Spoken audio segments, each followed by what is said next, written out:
So we're going to go ahead and we're going to get started really, really, really soon. But let's do sort of like a small introduction. Now, I want you to, if you might know the person beside you, you might not. I'm going to do for just a minute. Wherever you're sitting, I want you to stand up and go and meet somebody you don't know inside this hall. Go and greet them. Say, hello, how are you? How you look nice. I'm giving you 1 minute to, stand up, rise to your feet. Israel, rise up, children of God. Yeah. If you don't know, just greet. Just say, hi, how are you? And you can do it in your language. Do it in your language. Do it in your language. If you don't understand, just say return to sender. Yeah. Just, oh, you say you look so nice. We're in motion. Ah, I forgot Tonto was here. Oh, God. I forgot Tonto was here. Wow. I forgot she was here. Ah. King T, I forgot. Sorry. King T, I forgot you were here. King T, I forgot. King T, I forgot you were here. I forgot. But yeah.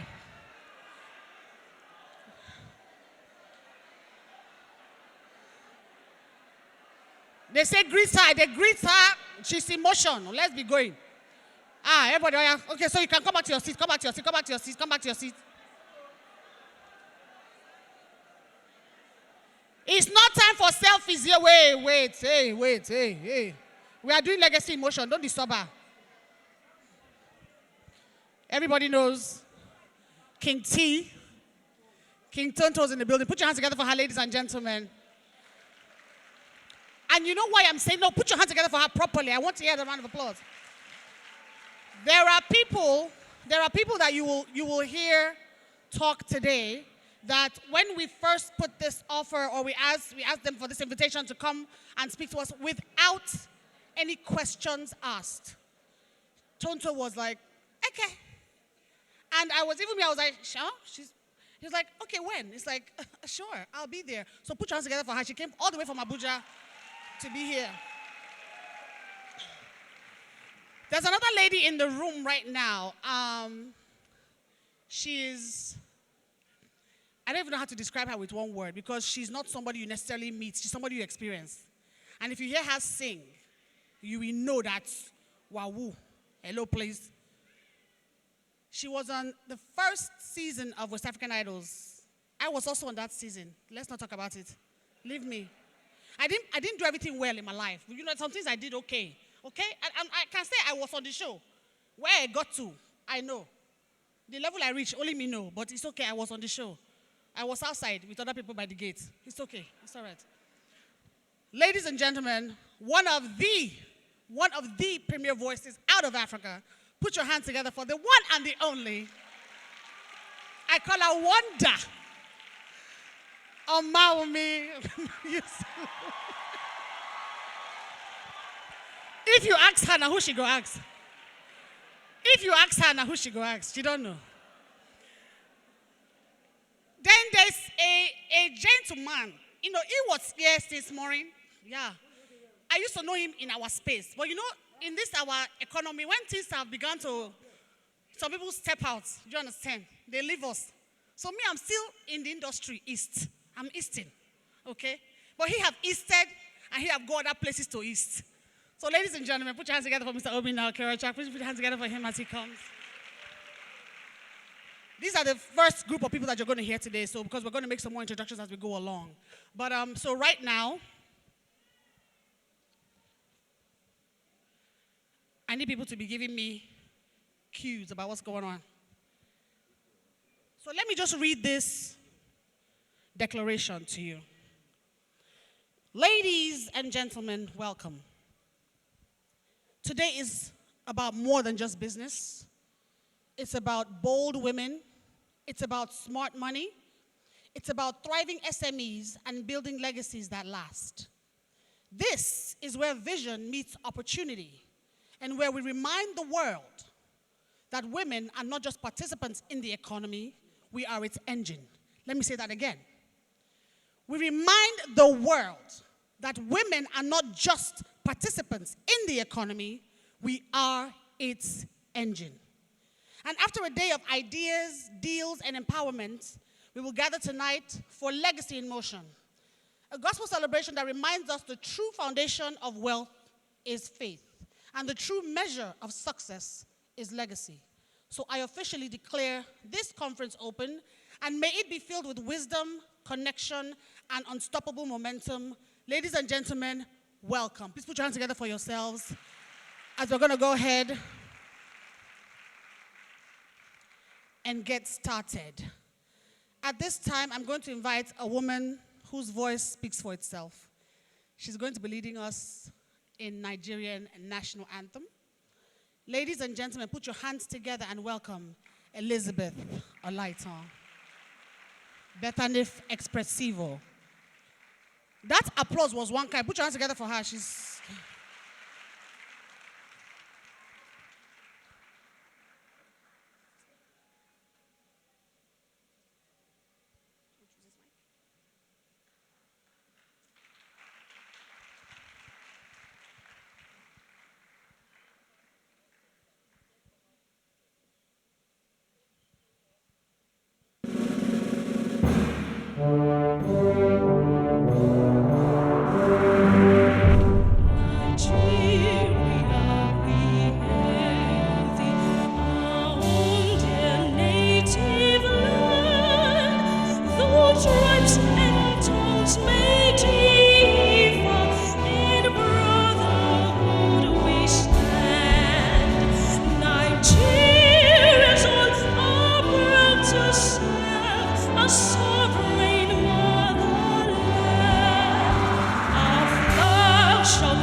Put your hands together for her one more time, ladies and gentlemen.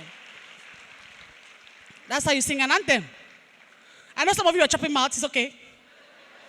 We never learn and finish. It's okay. Some of us are still on part verse 2 of the first anthem. Oh God of our creation. It's okay. It's okay. It's okay. We have not yet learned it. The one before took us from primary school. I think we learned it by... I knew my anthem by secondary school because from primary 1, I wasn't sure. We're chopping mouth in the assembly. So this one will take us a while, so they should just be patient. As long as you stand up, at least move your lips a bit like you know it.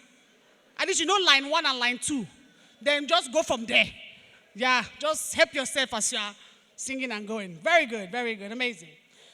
All right, ladies and gentlemen, at this time, I'm going to invite up to the podium, up to stage, Brigadier General J.B. Adams, the Managing Director, Nigerian Army Post Exchange Limited, NAPEX. Can we make some noise? He brought Supporters Club. Can we make some noise, ladies and gentlemen? Yes. Yes, yes. Keep clapping, keep clapping. He's not here yet.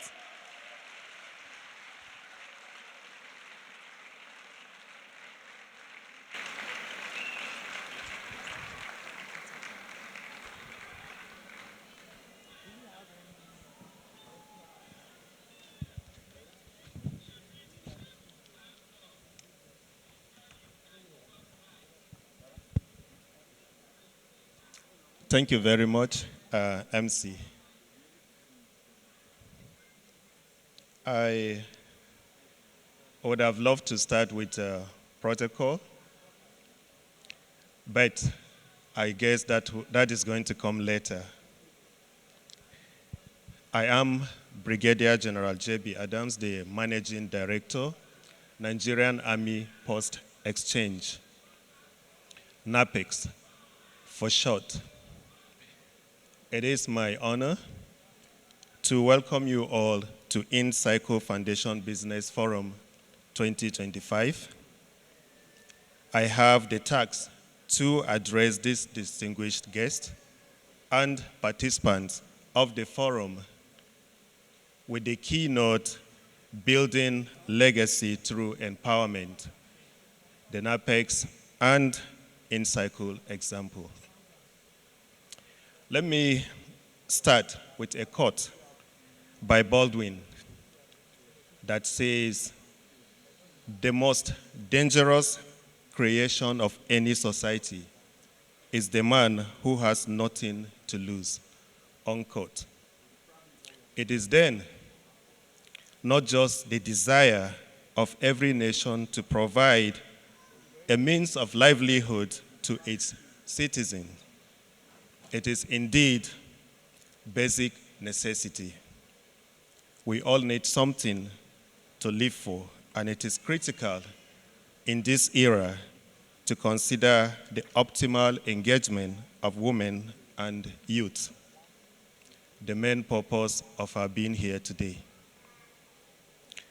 According to World Bank, of the over 230 million Nigerians, about 115 million are women, representing almost 50% of the total population. Again, Nigeria has one of the youngest population globally, with the population of the youth placed at 160 million. These demographics presents both economic potential dividends as well as challenges. It is factual that the participation of women in economic development is abysmal, implying significant underemployment of women and youth. And this is attributed mostly to skills deficiency. The effort emplaced by the government for empowerment through civic education and skills training to improve participation in governance and other stakes in driving the economy have not been fully leveraged. Therefore, the government relies heavily on the private sector to drive its vision in order to achieve the end state. This is where InCircle steps in with the vital initiative entitled InCircle Creative Foundation Business Forum. This year's theme for the forum is Powering Africa's Creative Future from Passion to Profit. This theme was carefully crafted as a tool to bolster women and youth empowerment in Nigeria. As the Managing Director, NAPEX, my major role is to deliver welfare to the Nigerian Army personnel and families. It is so heartwarming that this time the InCircle brought its focus to the barracks community, thus the active participation of NAPEX. In today's forum, there is high participation of the barracks population, with its participants numbering up to 400, seated here with us.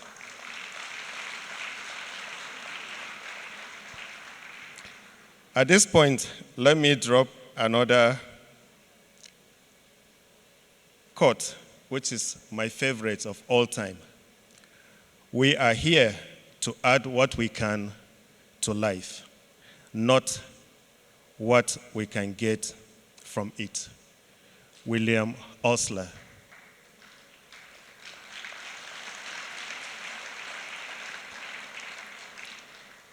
This is the philosophy behind the NAPEX InCircle partnership to empower the youth by catching them young, while stressing the enabling of women as a leveler in attaining gender equity, which is required in the concept of the modern society. Most importantly, empowerment is an instrument of human capital development, which plays a big role in nation building. The rice, the beans, with the assorted. I believe you know where that is coming from, all of us.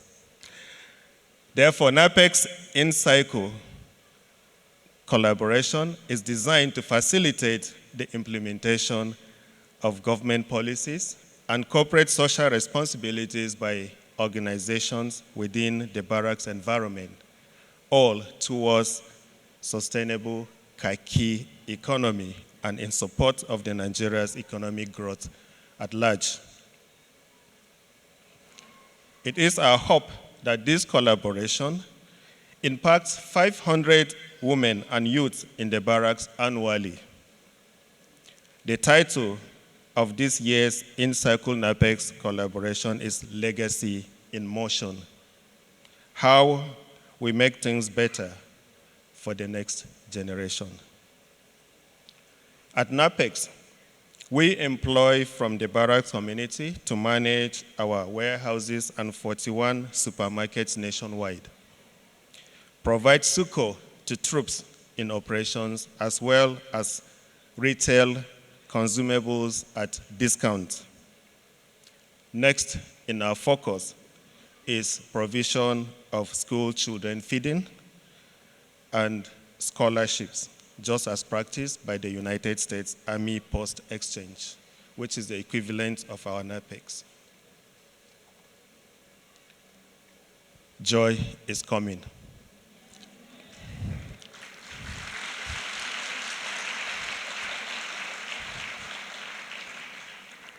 I believe you know where I got that from. Joy is coming. I close with this final statement. Empowerment is the seed, rather, we provide others to grow beyond us. This is legacy. Once again, I welcome you all. Thank you very much.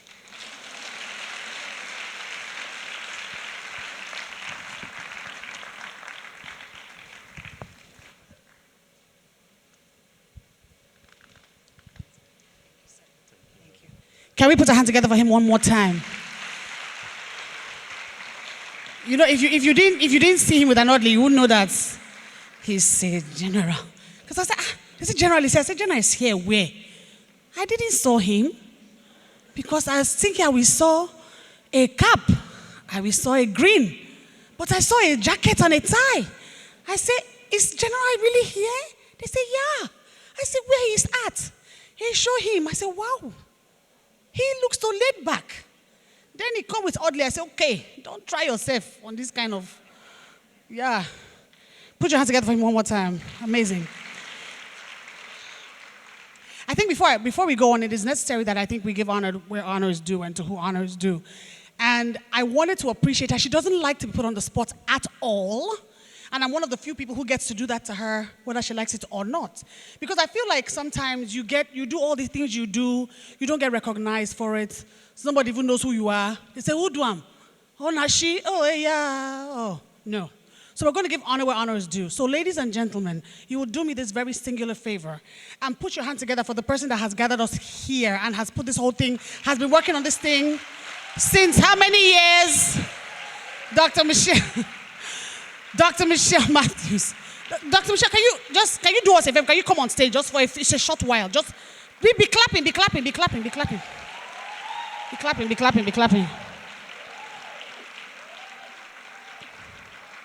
Terrible. She has literally pulled people together from different walks of life, from different companies and different global, conglomerates, because she wanted to do this to make an impact and to make positive change. And she has taken some of us by the neck.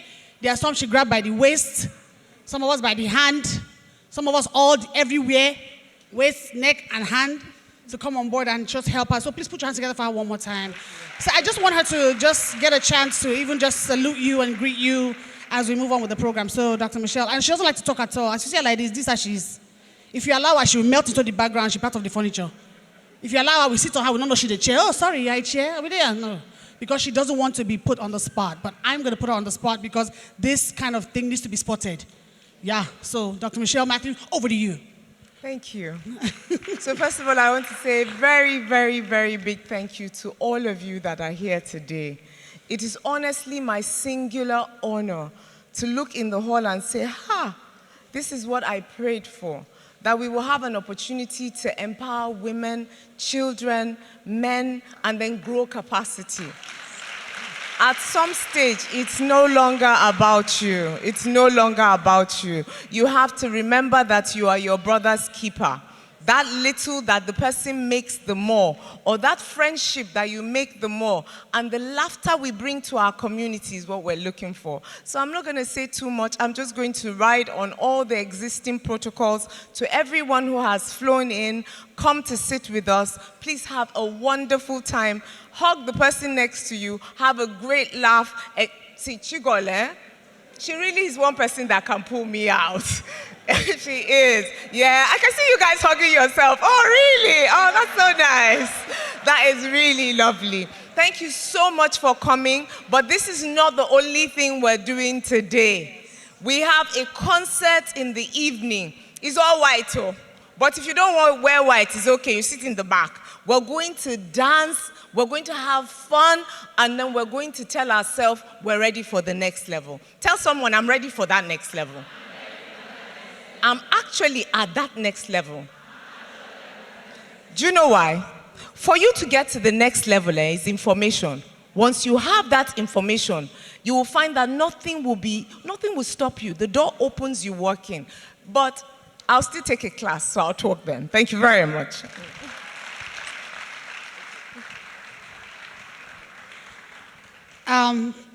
You see the thing about people like this. When you say, oh, come and say something, they say, I don't know what to say. Then when they reach here, the words just came. They just start to come out anyhow. I say, from just greet them. She has given you full lecture. Okay, at least now you know why you are here. And you know her objective. So put your hands together for her one more time, ladies and gentlemen. Yeah, that's Dr. Michale Matthews. She also has family members in the building. These are we sometimes take our family for granted.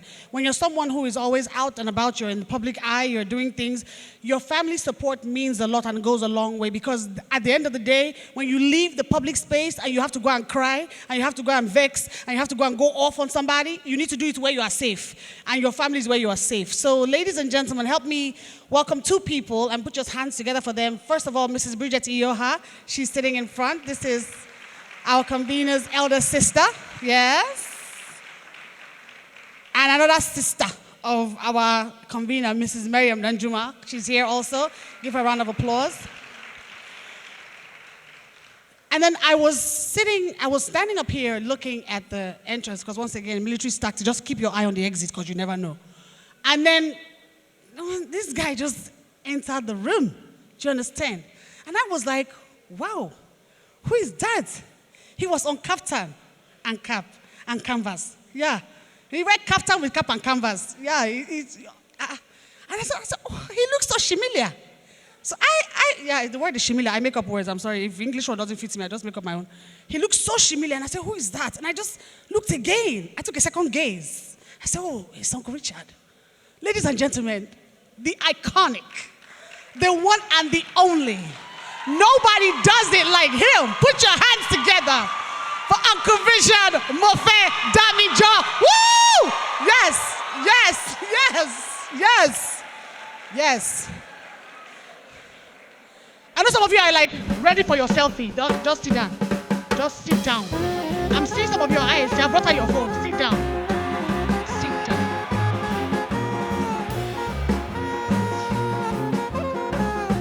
Don't do that. So now, we are moving on with our program, and give her the welcome she deserves because you already, you showed me you could do it. She's going to come and talk about why the creative economy must be supported, because it must be supported, because it is a very strong aspect of the economy as it is, and we're doing things. Please put your hands together for Nollywood. Put your hands together. Is that why people are coming for Nollywood, but people are watching it every day? Excuse me? Don't do such. Nollywood is we is Nollywood. Yeah. Ladies and gentlemen, put your hands together and welcome once again. She is King T, King Tonto. Put your hands together for none other than the one and the only Tonto Dikeh.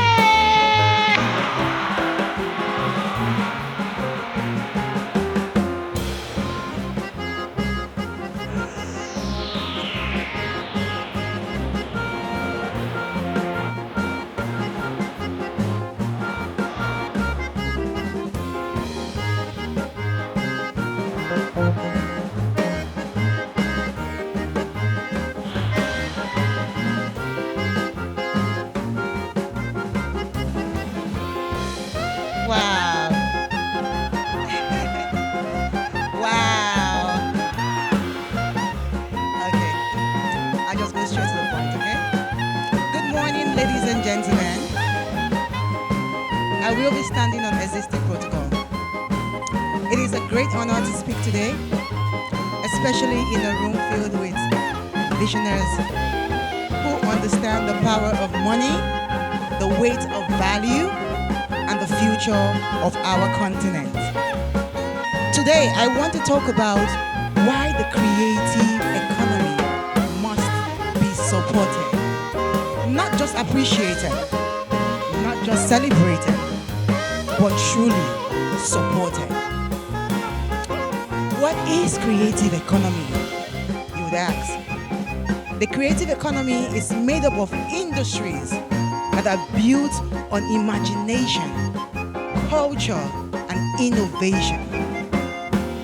That includes film and music, fashion and photography, arts, design, writing, and storytelling, animation, gaming, and the digital content creation. Now, these are not just hobbies. These are industries, real industries. Industries that can employ millions. Industries that can expose culture and create wealth. The potentials are massive. They're very massive. And when we say the potentials are very massive, we're talking about globally.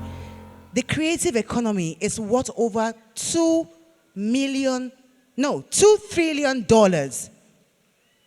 It is one of the fastest growing sectors in the world. In Africa, we have something very, very special. And that is, we are young, we are talented, and we are culturally rich. But we are not fully supported. And that needs to change. Creativity is valuable. But then again, creativity is vulnerable. Many Africans creatives are building global influence, but still they struggle. They struggle to get paid fairly. They struggle to own their work. They struggle to access fundings. They struggle to also understand contracts or legal rights.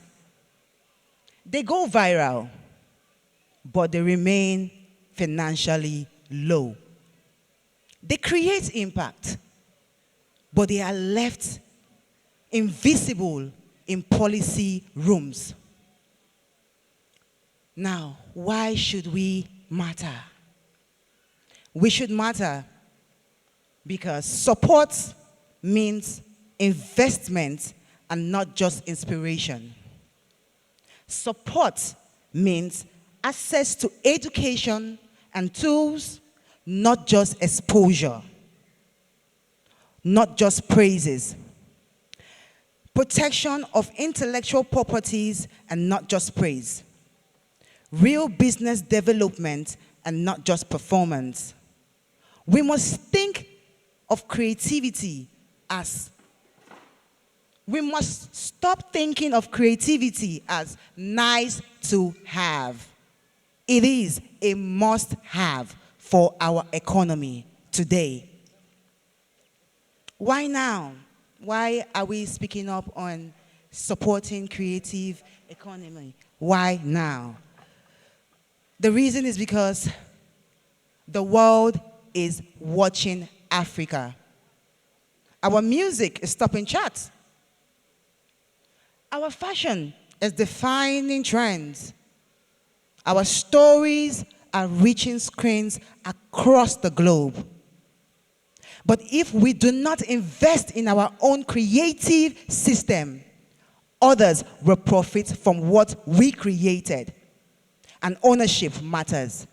We have to stand up and we have to own it. And owning it means support. We need to make sure that African creatives lead to African wealth. What can we do? We've said all the problems, and what can we do? I'll tell you a few things that we can do. And now, if you were a policy maker sitting down here, or hearing my voice, you can include creatives in national development plans. If you're an investor, back creative entrepreneurs, especially women and the youths. If you're a business leader, partner with creatives in a way that is fair, not just extractive.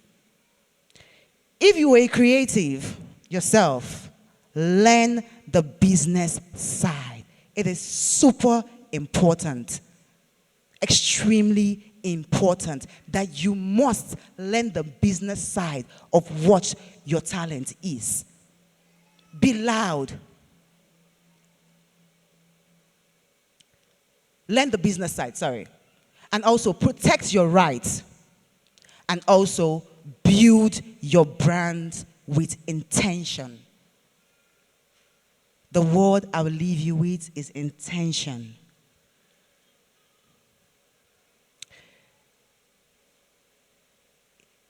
Sorry.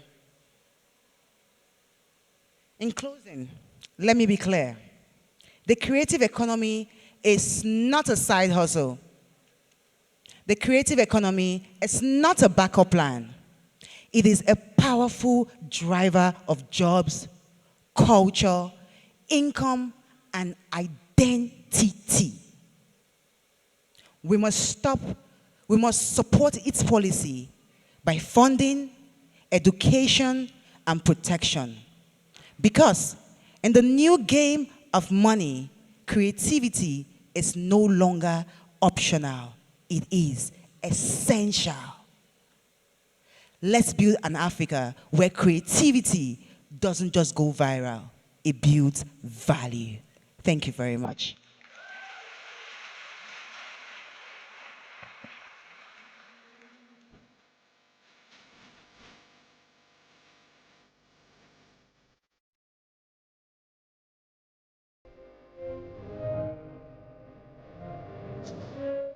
Can we put our hands together for one more time, ladies and gentlemen?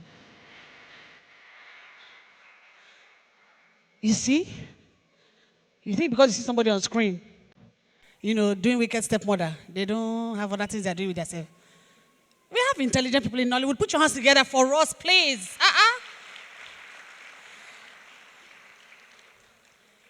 The creative economy must be supported. Yeah. You are the creative economy. So you have to support yourself creatively. Figure out how you're going to do it. Hello, say your market. Somebody say market. Somebody say market. You have to remember, market is it's a word. Even though it sounds ras, but it's what is selling also. We are selling markets. Even if you are selling toothbrush, what do you do? I'm selling markets. I'm a cellist of toothbrush. I'm selling markets because people must brush teeth at a certain level. So, Be proud of what you are doing, everything that you are doing. Nothing is too small, nothing is insignificant. It all makes the world go round. All right. At this time, I'm going to hand over this microphone to somebody else to take over my job for a little bit, for a while. She's going to be moderating the panel that we're about to bring up before you, and we're going to do a little switcheroo. So before that happens, or while that's happening, we're going to ask DJ to give us motivational music that helps market. Hello. So DJ, play music that can help us sell markets. Well, ladies and gentlemen, do me a favor, put your hands together. She's going to be moderating the next panel, the one and the only Omawumi Megbele, as she comes.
It is my utmost pleasure to be here this morning.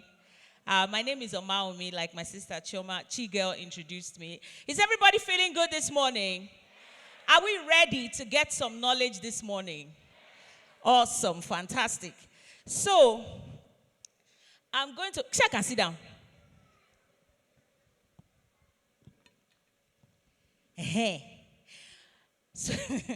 So, we're going to have a panel discussion which is titled Creating Value Through Collaboration and Policy. And I'm so happy to be the moderator of this panel discussion because I will ensure that whatever we get here today will be impacted in such a way that you will understand.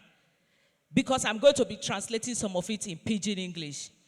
Anybody that by mistake speak big Oyibo, what will I do? I will just say, what he meant to say is, then I will give you the undiluted one.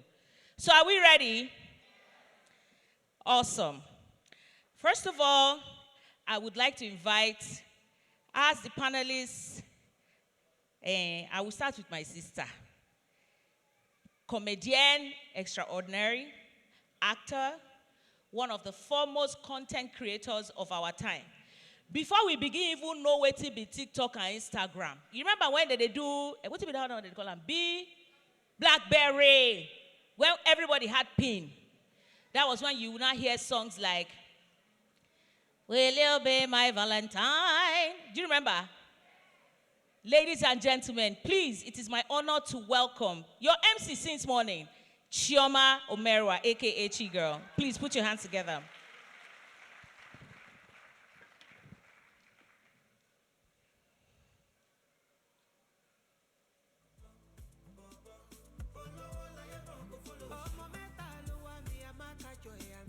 Everybody say markets. I'm doing what you do. Awesome. Also, it is my pleasure to welcome as the second panelist, we have Obinna. Wait, hey, una dey see me. Hey, Omawumi. And so I will just come and hold on. Sorry, sir. We have Mr. Obinna Okerekeocha. Did I pronounce that right, sir? Okerekeocha. Please put your hands together. He is the director of Content Money Point Incorporation. He's a film producer, an AI film producer, is a film festival founder, and one of the spearheads behind Red TV, which is owned by UBA. Please put your hands together for Mr. Obinna Okerekeocha.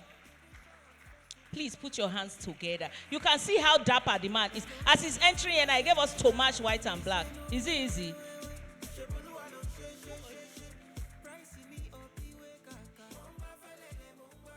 Awesome, awesome. And you're welcome, sir. And the next person I want to invite here is Uche Nwoka. She is the general manager of Bank of Industry. With such a big, you understand, she's already a large cat. Please put your hands together for her. To be GM, where is she? The GM Bank of Industry. She here. Uche Nwoka.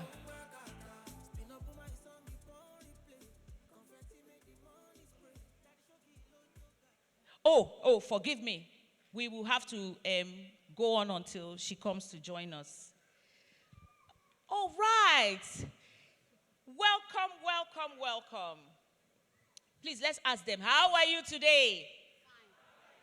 Fine. Answer them now. We are fine. We're doing right. We're doing all right. Awesome, awesome. So, we're here to talk about creating value through collaboration and policy. What do you understand, Sarah Obinna? I'm going to start with you. Can you just walk us through what you understand by that, what it means to create value through collaboration and policy? Yeah, so thank you very much for having me. It's a pleasure to be here. So creating value for, essentially creating value through policy and collaboration, it simply means that, you cannot do something or achieve an end if you do it as a solo entity. You need people together. You need systems that come together to make it happen. So at the end of the day, whatever it is that you're doing, and this stems beyond the creative space, whatever space it is, whether it's the health space, the government space, technology, you need to do it together with somebody, with a group of people. They say if you want to go somewhere, you can go somewhere. So if you want to go farther, you go together. You cannot achieve certain things that you want to achieve alone. You need an entity to make that happen, or a group of people, a group of systems to make that happen. Fantastic. Thank you so much. Now that you have explained that, can you share one story where collaboration gave you more than you expected? Oh yeah, collaboration is really important. Like, I give you an example. I can draw from my time at Red TV, which was a Pan-African lifestyle and entertainment channel that was powered by United Bank for Africa. And at the time, what were we trying to do? We're essentially trying to use content to find, reach out to a new demographic of people. We're talking about a time when, so the bank at the time, UBA is one of the oldest banks in Nigeria. It's, 75 years now. And at the time, we were thinking, how do we modernize the bank? And how do we make it something, a bank that is essentially accessible to all people and not just older people? So we said, okay, content marketing. And this was around, 2014, 2015, when content marketing was becoming a thing. And for us, what does the bank know about content creation anyway? But the way to do that was to collaborate with content creators, people who knew the business of actually creating content. And that's essentially how we're able to create some of the big shows we had, like the Men's Club, Assistant Madams, and stuff like that. So collaborating with the right type of talent, the right type of producers, the right type of, essentially providing a space where people bring their knowledge and their know-how for us to create this big value. So that's an example, I think, from my standpoint, of how collaboration was able to help us deliver value. Okay, Chigul, you're welcome, first of all. I just want you to, give belly to what he has said. Just give me, by that I mean she should further expatiate by telling us a story of, where collaboration gave her much more than she expected. First of all, I think when we talk about collaboration, it's literally, I feel like you build your village. They say it takes a village to raise a child.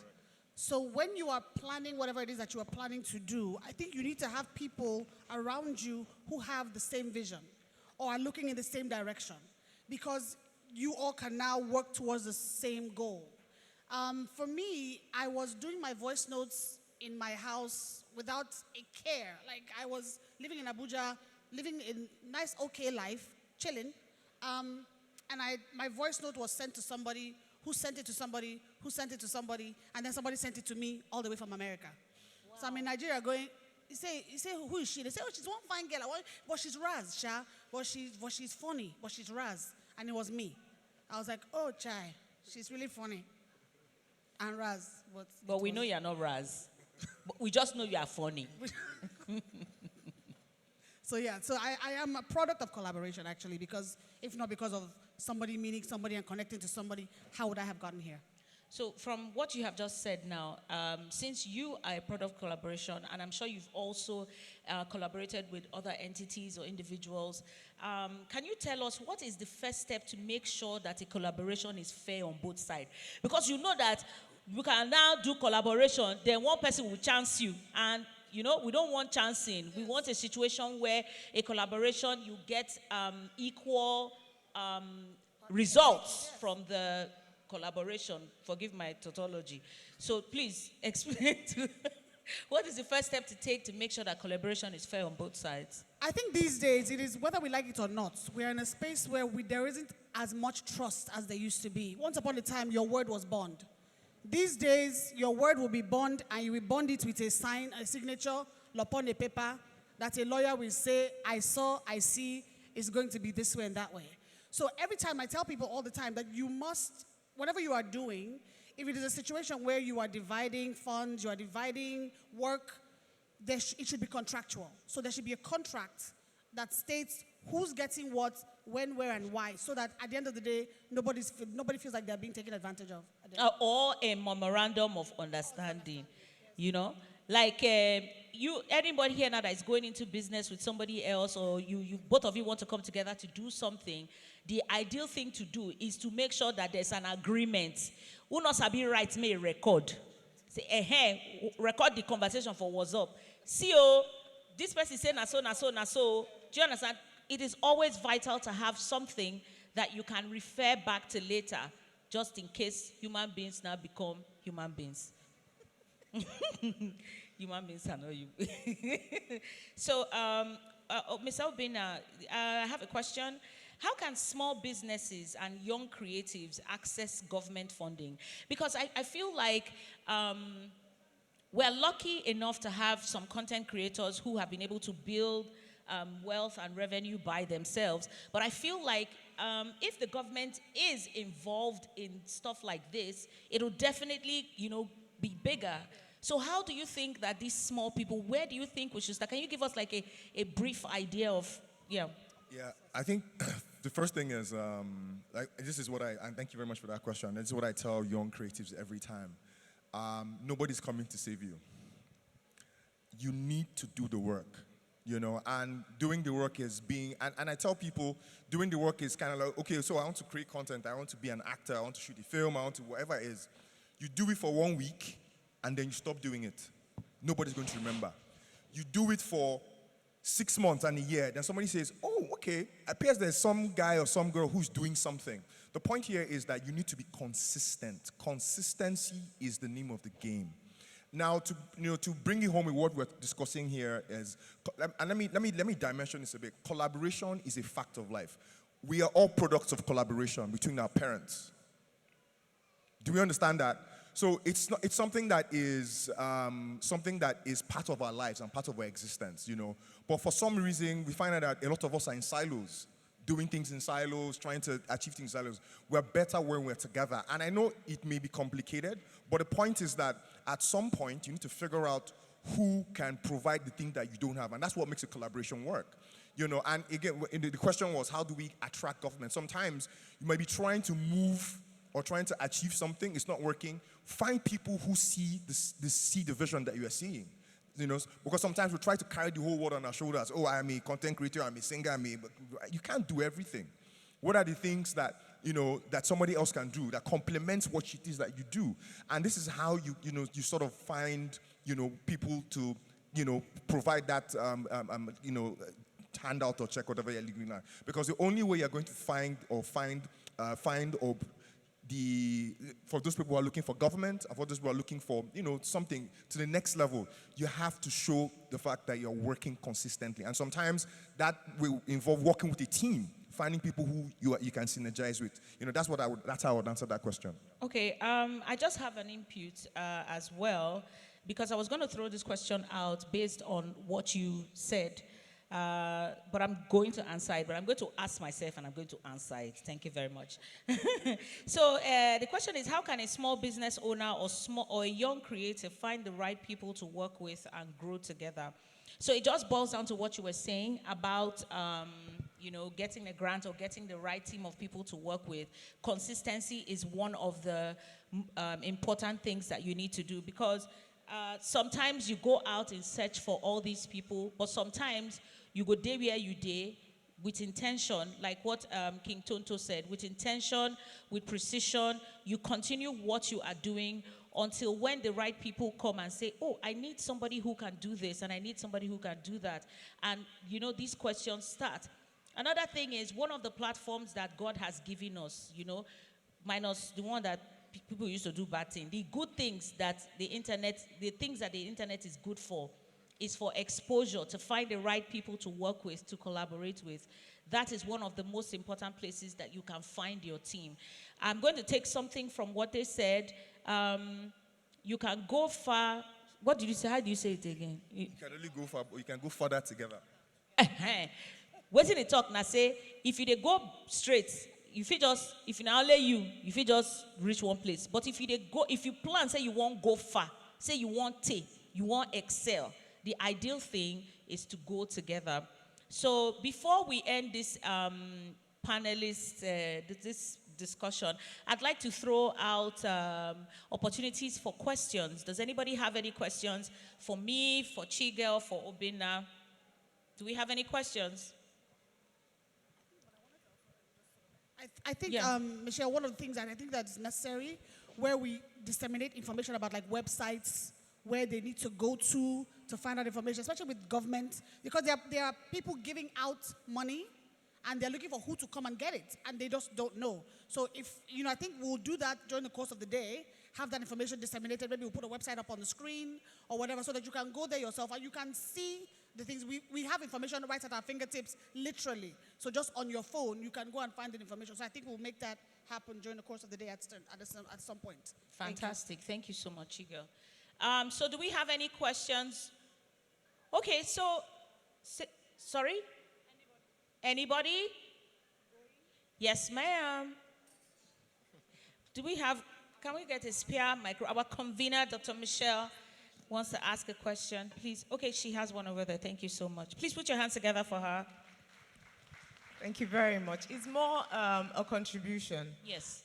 The reason that we set up InCircle Creative Foundation and decided that we wanted to do this is to find the opportunities that are in the market that people are not aware of, and then begin to talk about it.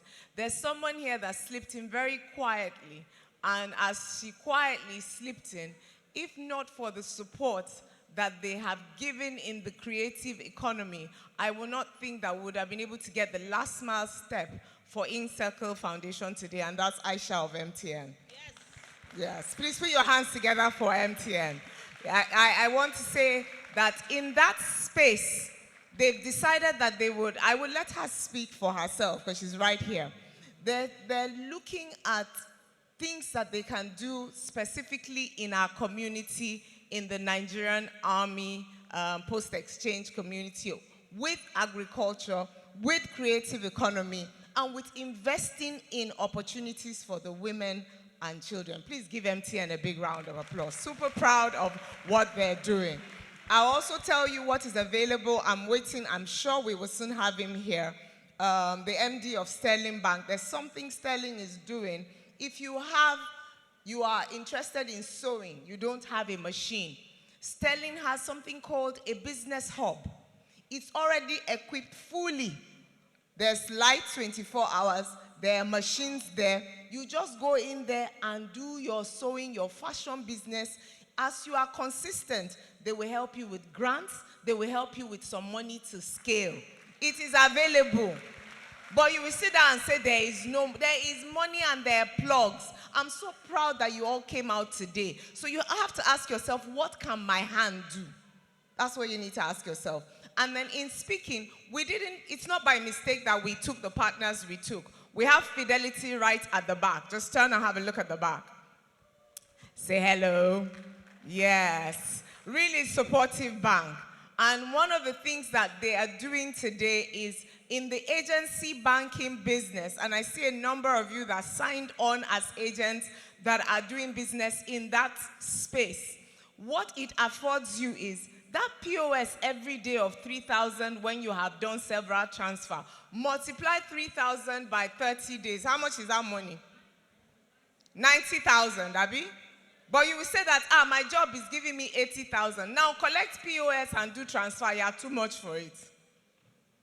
So you have to be able to sit down and plan your growth. And that's what we're partnering with Fidelity already, and we're really proud of that. We're happy to see that Momo Agency Bank, come on guys, the ones with the Momo, let me see that color. If you're wearing that Momo t-shirt today, please stand up and say a big hello. The rest of you say, hey, hi, those are my markets. So you guys, I'm sure you're wondering what I do. Let me tell you what I do. That's my business. Dr. Michelle, I'm so sorry to interrupt Sorry, you. guys, you gave me the mic. I know, because I want us to go so that because you know that you're going to say all these things extensively. So, yeah. So what I wanted to tell you is that, she said something. She said, let us explain where the opportunities are. So I didn't want them to leave not knowing that your opportunity is right here. Thank you for coming. Thank you so much. Thank you. I'm so sorry for interrupting you, Ma. But I know that all of us, there's so much lined up today. I'm not going anywhere. I will be sitting down here because I too have a lot that I want to take in. I want to also grow myself and grow my business. So my advice to you is that do not go anywhere. Today is a fun-filled, impactful and educational event. Please put your hands together for yourselves. And thank you also, Chigul and Obinna, for coming to this panel. My name is Omawumi. Thank you so much.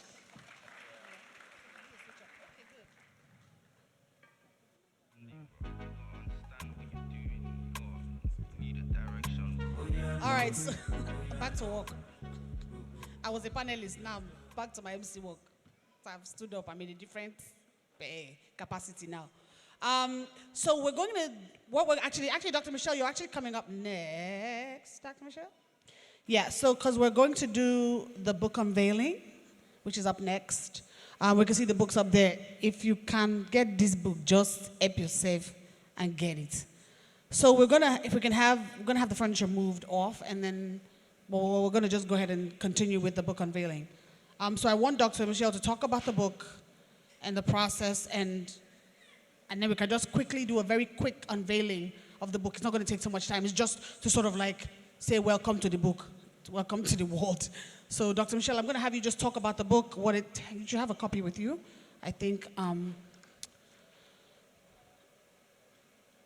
a microphone, so she can talk about this book.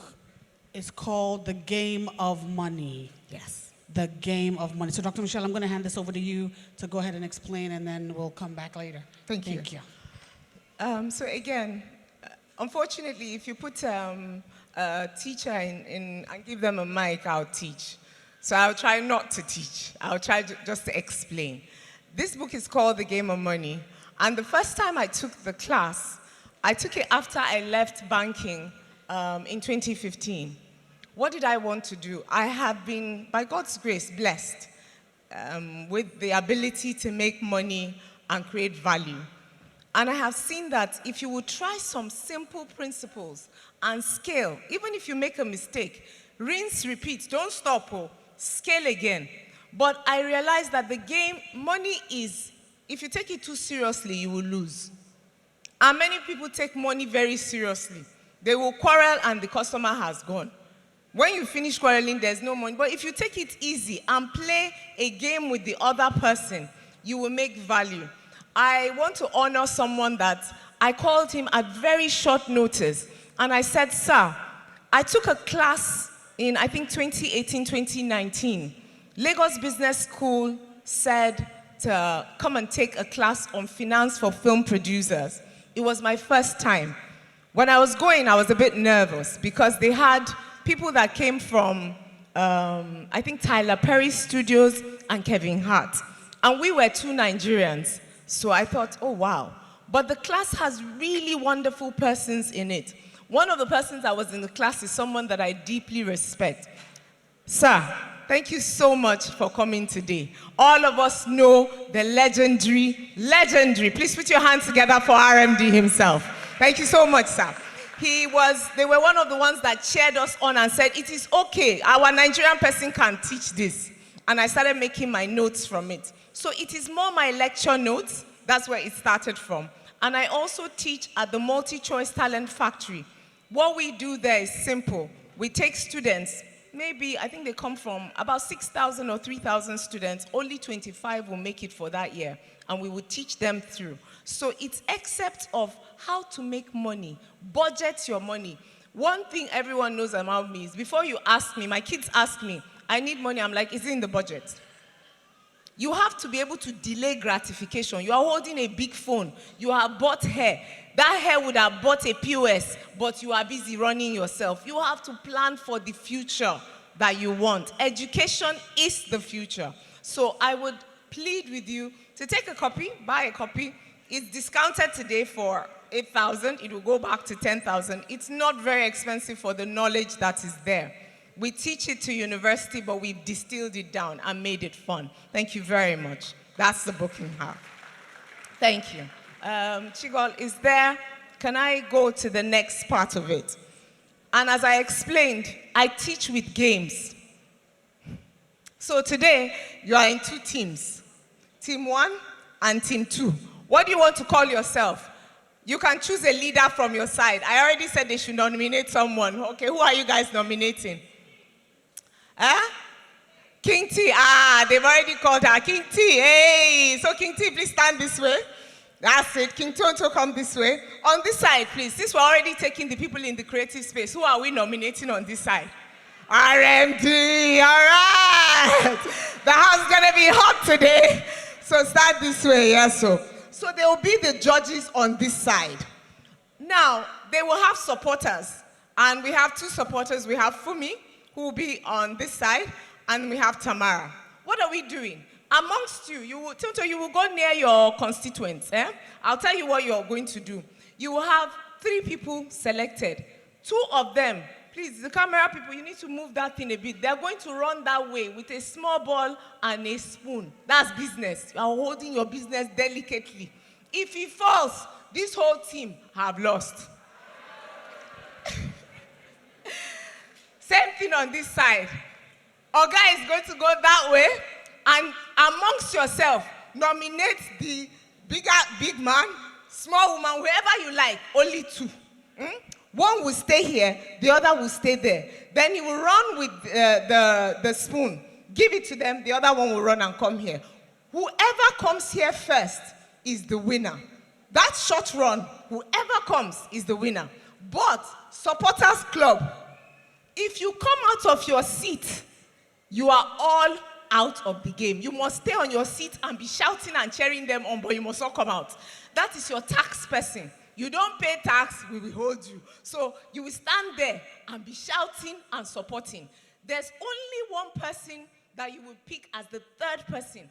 That person, if the ball drops, it drops first time, you change it. If it drops a second time, you are out. They have won or they have won. Are we ready?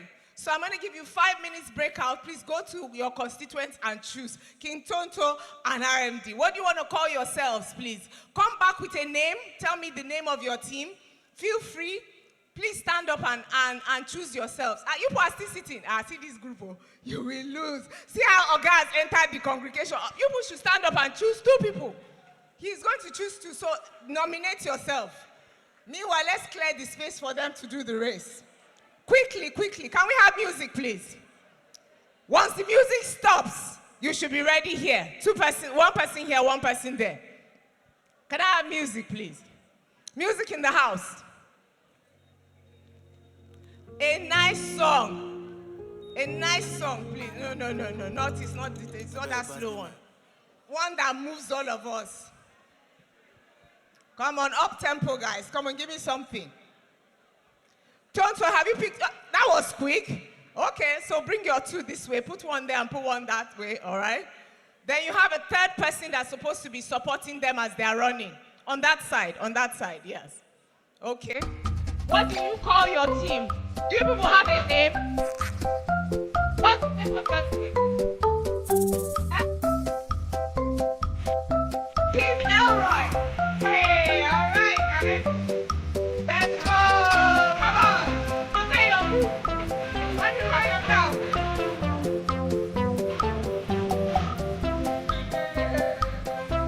What's the name?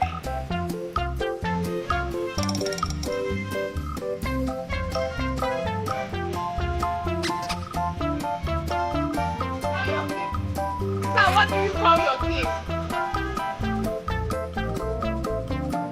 Choose the name of your team. We're waiting.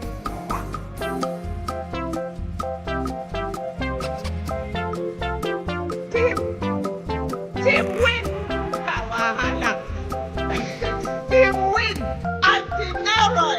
Hey, all right. Give a hand for your group now. Support your people. All right, support your people. The way you shout will tell us whether you are winning or not. So shout for your people. That's all right. Oh, the house is moving. All right, let's go. 1, 2, 3, stop. We're ready. All right. Now we're going to do it. I'm going to play that music just one more time. She's going to be at the end, right at the end, the last person. Sir, your person, one will be here by this first seat. Yes, sir. Then the last one will be at that seat. Go, let them position you. Then supporters club, one person will be escorting that spoon. Where's the spoon, please? And the ball. This is how you hold it. Please, let me show you how you hold it. No, you go to the end. One of you will go there. She will give, it's relay. So I run like this. Then I give you the spoon. Then you run like this. Then you bring the spoon back. It's first to come back. Should I do it again? Fumi, come up stage. So Fumi is at that end, meaning the last chair, and I'm at this end. Okay.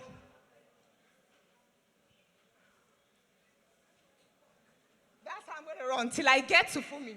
Then when I get to Fumi, I give it to her. Then she will run back this way. By the time she gets there, the winner is the winner. And we have a gift for that winner that represented you.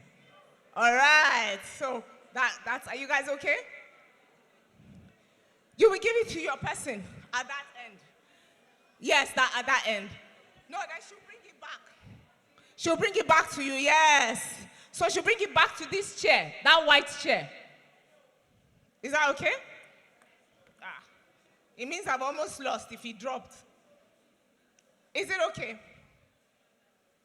Is it clear? So she will come back here. This is the finish line. He will go that way. Then she will give it to her. Then they come back here. You on your own, you and the supporters will be watching. If he drops twice, you are out. If you come first, you are the winner. But what you're supposed to do, when your person is running, please stand up and cheer. Is that okay? All right, here, sweetie. Thank you. I would explain. So, team win. All right. Team win goes. All right. Team win goes. Team win goes. You're warming up, oh. Team win goes. I did not hear you. You cannot have Oga and be shouting small. Stand up. I said. Now, did you hear how she called herself King Tonto of the Most High God? All right. And her team is Team Elroy. Now, stand up and put your hands together. Hey, I like this group. Don't fall your hand, though. Let your person run well, though. You know it's not by noise, Sha. All right. Okay. Now, No, this group, your own wahala is becoming too much. How many instructors? Only one person. One person will run ahead. The other person will be supporting with style. All right, for me. Remain there. Don't go forward or remain at that place at the last end. Please, cameras, put it on them so that they will not. She should be at the last seat. See, let me tell you something. Be watching them. That group is already coming inside. They will win you people. You are there. Just judge by yourself. Okay, you people have gone back. All right, that's all right. Are we ready? Music, please. The music controls the pace. So when the music, for us to kickstart, we will do 1, 2, 3. Once the music stops, they start running with their spoon. So let's have the music. Put your eyes on us. We're ready. Music, please. Give us that tempo one more time. Go, go, go, go.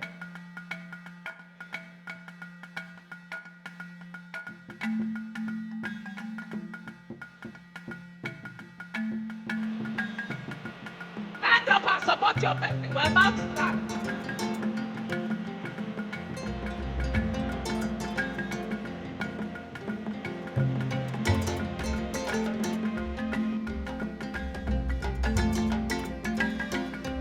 Stop. Now start running. Start running. Start running. Start running. Start running. Start running. Start running. Start running. Start running. Supporters, start running. Start running. Start running. All right. Start running. Be hailing them all. Start running. Whoa. Whoa. Whoa. Whoa.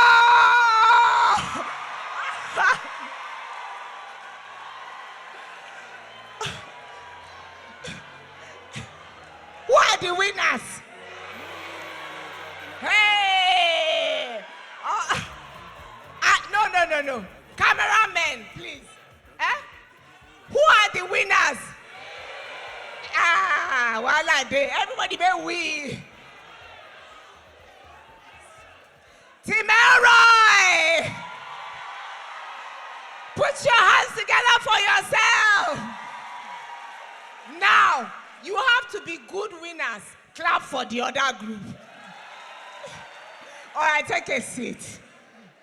You know that because our guys here, whether they run or they don't run, they won. All right. Now, let me tell you about business.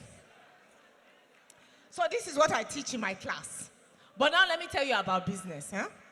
When you want to make money, you must make money amongst friends, partners. Partners. You can't do it alone. You cannot do it alone. James Bond does not run some things. So the first thing is, who is a partner that has structure? For a bank to give you money, they are not giving money because you look very nice or you talk very well. They are giving you money because you have a building that tomorrow you will not run away. Then they will give you money again because every day they know 7:30 you are there. 9 p.m. sometimes you are still there. Not that tomorrow the shop is open, next tomorrow it closed. It's difficult. So they give money to consistency. But for you to be able to run that race and come back, somebody must support you. So when you are going, you will ask yourself, who is my partner? Who am I collaborating with? What should the person have? What are the things that you want in a partner? You want somebody that when you say, bro, this thing, we're doing it together. We start walking one step together. Not that when you've gone far, you can't find the person. So in your team play, you will look for somebody who is consistent, somebody who would hear you, and somebody who will stay with you when it is difficult, because believe me, it will be difficult. There is no sincere business that doesn't have a growth pain. There is none. So prepare yourself.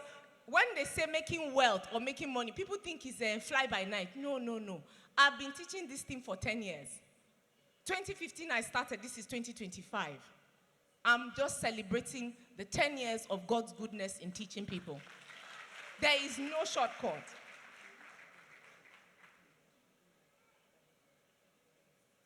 Okay.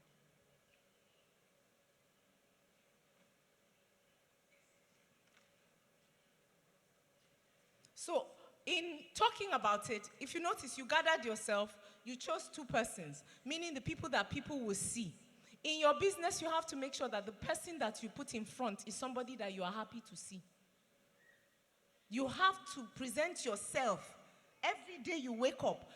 Look smart and look ready. If you notice what Auntie Chi said, she said something. She said, we saw somebody that wore sneakers. What is setting her? There is no turning left or right. You cannot miss him. His swag is for a long time. So you have to come out representing yourself in that manner. But without taking too much of your time, I'm now going to ask Chi to come and continue the conversation while we go on to the next step. I hope I taught a little. Put your hands together for that lesson.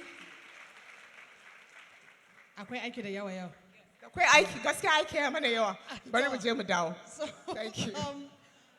I'm so sorry. I mean, that means there's a lot of work to be done. And we're going to do it. Yeah. I do speak a little bit. I'm a speakist somehow. I'm a speakist. So at this time, we're going to just go ahead and properly unveil this book. It has to be done properly. They have, there's when you're unveiling book, there's parara, serene, butterfly, balloon, sand, smoke in the sky, all those kinds of things. So we want to go ahead and just do that so that the book is, where's she going?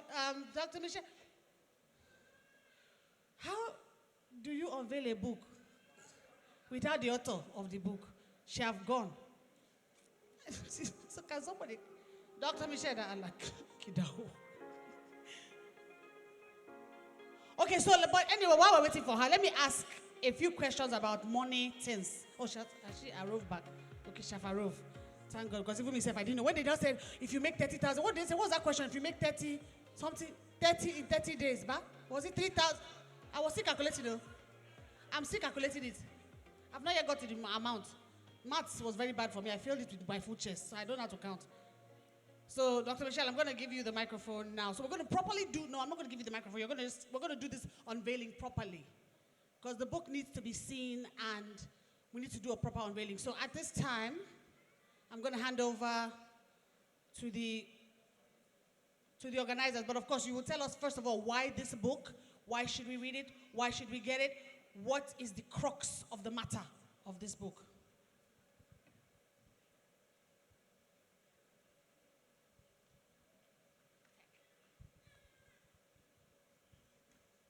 Once again, thank you. As I said, the book is really simple. It's an easy read. It will tell you where money came from, exchanging barter, trade by barter. I give you yam, you give me onions. Really simple. That's where it started from. Then it will teach you about, I believe in numbers. For you to make money, you must know numbers. Simple numbers. 1 + 1 is 2. 2 + 2 is whatever the number is. And trust me, 2 + 2 can be much more. The compounding power of money is something you must know. What does that mean? If you keep every day saving 20,000 over a year, you will find that you will have value. But you need to cut back on some things so that you can start that culture. Then I believe that in every business, profit should lead it. And for profit to lead it, you must count cost. Simple cost. I buy at 10 naira, my shop costs 5 naira. This one is this amount. I travel with 50 naira. I come back, the whole thing is 1,000 naira. If I'm selling, what is fair is between 15 to 45% is my money. But before I spend that money, I must have counted my cost. So you're going to sit down and tell yourself, how do I grow myself? What limits most people is fear. Fear that I'm too much. Fear that I cannot make it. Fear that what will people say? People will say whether you like it or not. They're already saying anyway. Didn't you hear your name last week?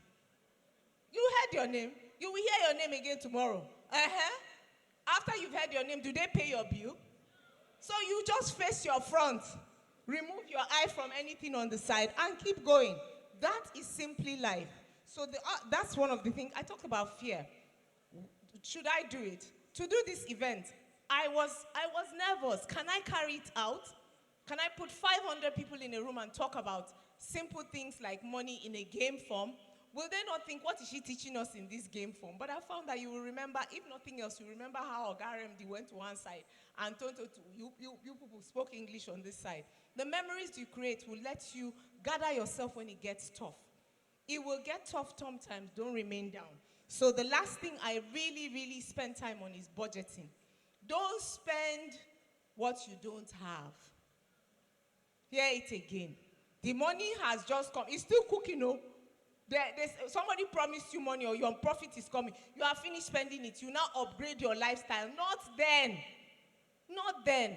Let it be, let it be the remaining that you are using. When you get money, invest it back. Cut the appetite. That discipline of being able to cut the appetite and waiting, you will go far and you can plan really great things for your children and your future. That is what the book is, in very simple terms. I teach it in class, and I also teach something called, there's a second book I've written, it's called Business Ethics. How to do business with another person with fairness. She said something about memorandum of understanding. Please, if they tell you to do memorandum of understanding and just tell them, change it to agreement. In court, understanding won't hold. Only agreement. Because it's that we say we understand. Yeah. I understand now, it didn't happen. But if it's agreement, bro, you say you give me my money, I don't want your English. So simple things. I learned that thing from a friend. I had extended money to them. I wanted to collect my money. I signed memorandum of understanding. I was so proud of the paper. When they called us to judge it, she was owing me the money. I brought the paper out. The lawyer said, but this is a memorandum of... I said, hey, we've been...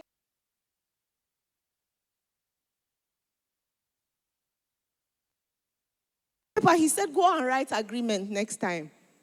So the simple things will move you forward. That's really what the book is. It's not too complex. It's an easy read, but I think we've compressed a lot of classroom teaching into a distilled book. Thank you very much for your time. Thank you very much. Can we put our hands together for her one more time? Thank you. I'm going to very quickly. So literally, she wants you to master money, not money master you. She wants you to be lord over your money, not your money lord over you. Very true. She wants you to cheat your money, not your money will cheat you through somebody. Even people say, meaning, if you ignore money to misbehave. But we need to be wise as we're using it. So don't live beyond your means. Some of us, we have that problem. Because we have budgeted the hair before the money arrives. Before the money come up, ask who sell a certain kind of hair at a certain length for a certain price. But the money never reached my hand. But we thank God, when we wear the hair, hopefully we use the hair and get more. When they sit outside. We will master the money. So at this time, I'd like to invite our guests on the front row to please just come up and join us for a short photo op. We're going to take pictures with the author and the book, and then we'll do some pyrotechnics and just unveil the book, and then we'll move on to the next stage. So I'd like to invite Uncle Richard, General, Sir, my brother Sir, please come. King T, Miss Aisha, Omar, Miss Alaita, Obinna, sisters. Please join us too, because you're part of the reason why this is happening today. Can we put our hands together for them as they all come?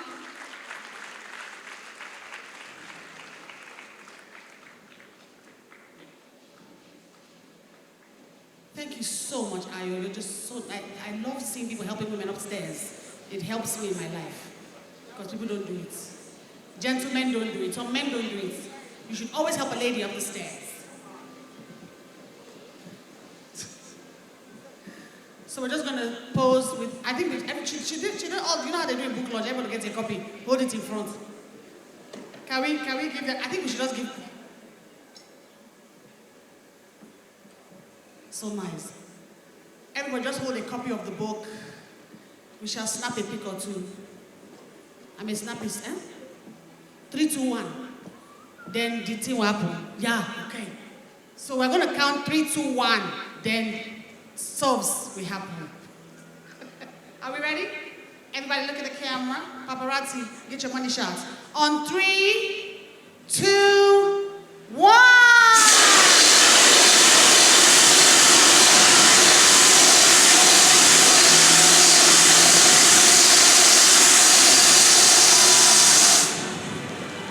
Put your hands together for them, ladies and gentlemen, for the magic. Yeah. Thank you so much. Thank you so much, our special guest. Thank you for coming up on stage and joining us. Thank you, Dr. Michale Matthew, for writing this book. And we know that it will help us master money. Money will not master us. So we can all take our seats. We'll all take our seats. Thank you so much. That's why I didn't do this thing, because I'm still walking. I can't be covered in confetti while I'm walking.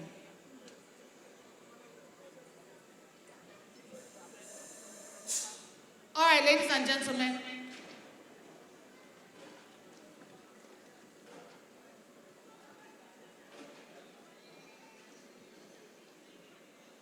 Ladies and gentlemen, please, just walking in is the CEO of Sterling Bank, Abubakar Suleiman. Can you put a hand together for him, ladies and gentlemen? No. Put your hand together for him, Wella. Hello.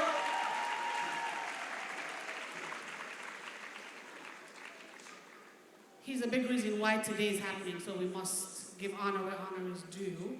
And in that same vein, might as well, while he's here, at this time, I'm going to invite him on stage. Once again, ladies and gentlemen, let's do a better round of applause. Put your hands together for the CEO of Sterling Bank.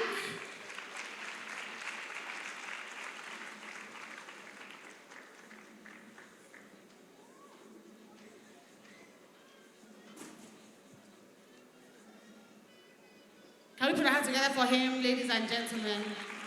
As he comes, I'll hand over the microphone to him.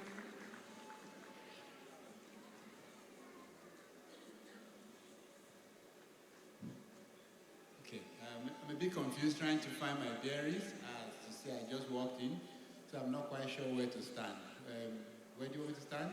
Right here? Okay, thank you. Good afternoon. Good morning, ladies, gentlemen. The room is quite alive, so I don't have to do anything to wake anyone up. So thank you all for coming. It's been a wet day, so the program has had to be altered a bit. My bit was supposed to have happened a bit earlier, so I'm kind of wrapping my head around making it happen now. We're supposed to have a conversation around a blueprint for growth and sustainability. Unfortunately, I have always had a problem with the concept of a blueprint. It presupposes that everyone is on the same journey and that once you find that secret document, your troubles are gone. But my experience in life has been anything but following a blueprint. So you may live here without a blueprint. What I guarantee I will do is share my experience with you. Somewhere in there, you might find some components of it that are useful. Most of it, I assure you, will be of no use to you whatsoever. The question before all, the one that I am supposed to share some experience with, is how do you achieve that growth that is sustainable? Because again, a lot of us have had many successful spots of growth. I say to people that when you have a business that requires you to be there before it works, you have transactions, you don't have a business. It becomes a business where you have built something that can function without you. When they say 85% of small businesses fail, what they're trying to say is that those transactions ran out. Because if they had become businesses, then it wouldn't matter. They would continue to solve a problem. My, entire story is around finding a purpose. I know because it's banking, people are more about the money, the profit. But the luck that I have was at some point in my life, I was able to unite my career, my job, my way of earning a living. I was able to unite it with a purpose, something that I cared deeply about. In other words, I was able to get to the point where even if you didn't pay me a salary, I would wake up in the morning and do exactly what I'm doing today. It is a rare privilege to be in that position where you know that you'd probably be willing to pay some of your own money to be allowed to do what you do. And it happens for people in the social sector. You would find it teachers, for instance, who are so passionate about what they do that you can pay them so poorly and they still do it. It's not a good thing, but it's what is happening in our environment today. I remember my friend, my really good friend's wife, who was a teacher, would come home every month and take more money out of the husband's pocket to go and buy learning tools for the kids, as opposed instead of bringing money home from teaching. So I think you cannot talk about growth and sustainability without first deeply digging into what the purpose looks like. What does that purpose look like for you? What is it that if you weren't paid money, if you didn't make money from it, what is it that you would still do? Because those are the things that you wake up at 1 a.m. and you don't feel bad. Something occurs to you at 4 a.m. in the morning, you jump up because you're still excited. I used to call it the JJ Okocha test. If you see JJ Okocha playing football, you can tell that this one, whether you pay him or you don't pay him, the joy on his face is, I have never seen anyone who expresses that much joy doing a difficult task. So you can imagine how much time he's willing to put into it, how much effort he's willing to put into it. And so while, most people think you just have to figure out the commercial model, some kind of economic model, and then you can build growth and prosperity, I would always insist that if you don't figure out the human model, the model that unites you and your business into one, then you're going to struggle. In more specific terms, I will speak to how I got here. At a younger age, I wanted to be a poet. I don't know how anybody ever wants to do that for a living. But luckily, I had elderly ones who said to me, it's not a great idea to be fed by your younger ones for life. so I decided that, okay, maybe there's some logic there. And I moved away from there and decided I needed to do something else that I cared about. I ultimately ended up studying economics, which was something that gave me joy. I wasn't quite sure how I was going to make a living out of it, but I knew I derived joy from that. And I remember my thesis in university when I was graduating. Everybody was dedicating it to their parents and their girlfriends. I dedicated mine to the millions of Nigerians who paid the price of policy failure. It's still in my head today, the millions of Nigerians who paid the price of policy failure. At that point, I knew that the work that I do at some point must connect to people. And not just people in terms of family or close ones, it must connect to people on scale. And so if you go back to Sterling Bank today, which is the story that wraps it up, we're known as the bank that is focused on the hard sectors. And the hard sectors are healthcare, education, agriculture, renewable energy, and transport. And anyone who has ever been in banking will tell you that those are not profitable sectors to lend to. There's no banker who has not burned his fingers lending to one of these sectors, and people ran away from it. But our question then became, if you really want to build sustainable growth, then you have to carve something out. You have to create something. You can't just join a long list of people who are running a race and think you can somehow be the one that win that race. You've got to create yours. So we were clear in our mind we were not going to try and outpace the biggest bank in the sectors where they were dominant. But for you to solve a problem that everyone has said there is a problem there, you can't just go there and think because it's you, it will yield. We then needed to engineer a solution. Our thought process was, first, accept your ignorance. So when we went to people who were in the sectors, we would call them, sit them down in a room and tell them, we don't know, but we want to listen. Whenever they had an event, we were there. Whenever there was a seminar, we make sure we showed up, we funded it. And over the years, we started to build some level of knowledge, but a very, very strong relationship and network. You have to imagine those years. We were not making money. And that means someone had to pay for that. There's no way you can be running an institution, be spending money in places and not making money, and somebody doesn't pay a price. And that somebody had to be the leader. Somebody has to stand before the board and say, I am sorry, I'm not going to be the most profitable institution this quarter because we're still building. Most people don't want to do that. There are very few executives who think it's okay to leave an opportunity for short-term profit that will make them look good before their investors and their board and take a long-term bet. And that is the challenge with nation building. It's the reason why when people come into power today, they want to build the shiny roads, but they don't want to make that investment in the 3-year-old kid that will pay off when the kid is 20. Because they're never going to get credit for investing in that child. They're not going to get credit for starting a project that will be done in 10 years. So every single thing we do at the political level is about avoiding taking responsibility for what looks like a difficult time. In other words, great leaders, by their very nature, must sometimes deliver mediocre output. It is in that mediocre period that you build the foundation around which the growth will happen. And the nature of sustainable growth is that it has to be the kind of growth that happened over a period of time when you're laying foundation. Any other growth is transactional growth and is dependent on your ability to make connection and close the deal and bring the money home. And there's nothing wrong with that. A lot of people, that's what they're great at, and they should do it. And every institution should have people who are dealing that.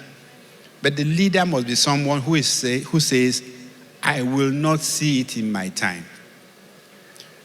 My greatest work will not deliver output while I'm the CEO of an institution. Some of it may not happen in my time alive. How many people are willing to do that? So when you're looking for sustainability and growth, the first point is that what sacrifices are you willing to make? And these are real sacrifices. It's not imagined. It's the same thing with talent. How long are you willing to take to learn the craft before you jump on stage? And I don't think many people think deeply about that. They always think, I can do it, I can pay the price. Can you pay the price? Can you live? I hate to make this example, but if you are a businessman in Nigeria, can you live like an Indian? In other words, I once met an Indian businessman, a very successful Indian businessman who had just acquired, a chain of supermarkets with an international brand. We're traveling together, it was around 2014, and for some reason he was traveling with me in premium economy. I was already a bank executive, but I had argued to my board that things were going to get rough by 2014, 2015, and that we should start to cut our coat. So I was traveling premium economy, he was traveling premium. So I asked him, what's up? And he said, oh, my son, who had graduated from MBA in a world-class school, has joined me. But at his level, he's only allowed to travel economy. I, as the founder CEO, am allowed to travel business. So we combined it so that we can both sit together. In other words, can you run your business like an Indian? The average Nigerian businessman will buy a business class ticket for their son that has already proven themselves, has done an MBA. In your business, are you willing to keep it simple? Are you willing to set the office aside and do the hard work? I wrap up with something, a gift I give to every young person that I've ever had to mentor. And it comes from a Japanese philosophy called Ikigai. And what the Japanese have done is to say, for you to find your true purpose, it has to be at the intersection of 4 things. It has to be at the intersection of something you are passionate about, something you are good at, something you are paid for, and something the world needs. That last one, something the world needs, that is where we mostly fail. In many cases, you find out you have found something you are excited about, this is your hobby, and then you learn to become good at it. And if you're lucky, then somebody will pay you for it. But in many cases, does the world need that? Does your world that you live in, does it need that? Or is it something you have imagined and at some point you can't scale? And because you can't scale, it's not sustainable.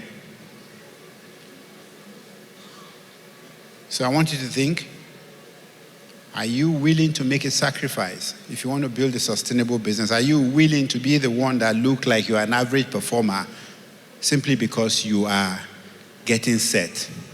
And in many cases, your result is just a platform for the next person to take off. Your result is just a platform for the next person to take off, the next generation often to take off. Most people want to be on the podium. They don't want to leave behind a platform. So thank you very much. Hopefully some of my journey resonates with you. But I don't know how much more time I have. I'd rather be early than late. So thank you.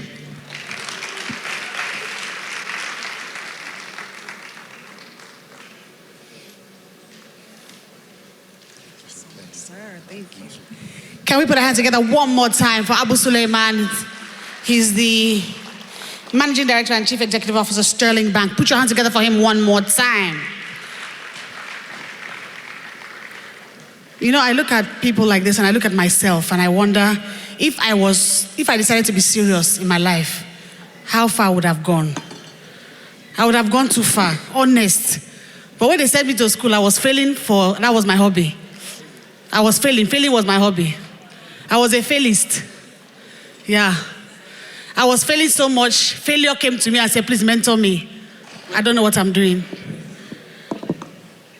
I was failing so much, it looked nice. You know when you fail so badly, like the school doesn't know what to do again. Yeah, they were going to send me home. That's how much I was failing. Not woefully, I was failing beautifully. Because I was failing with my full chest. When they call family meeting on your head, you know you are bad. People have come, they have flown to sit down and discuss Chioma's matter because I was not serious. If I decided to take my life seriously, maybe I'll be somewhere else. Now maybe I'll be Sterling Bank, I'll be assisting Oga, I'll be his other CEO. But we're here.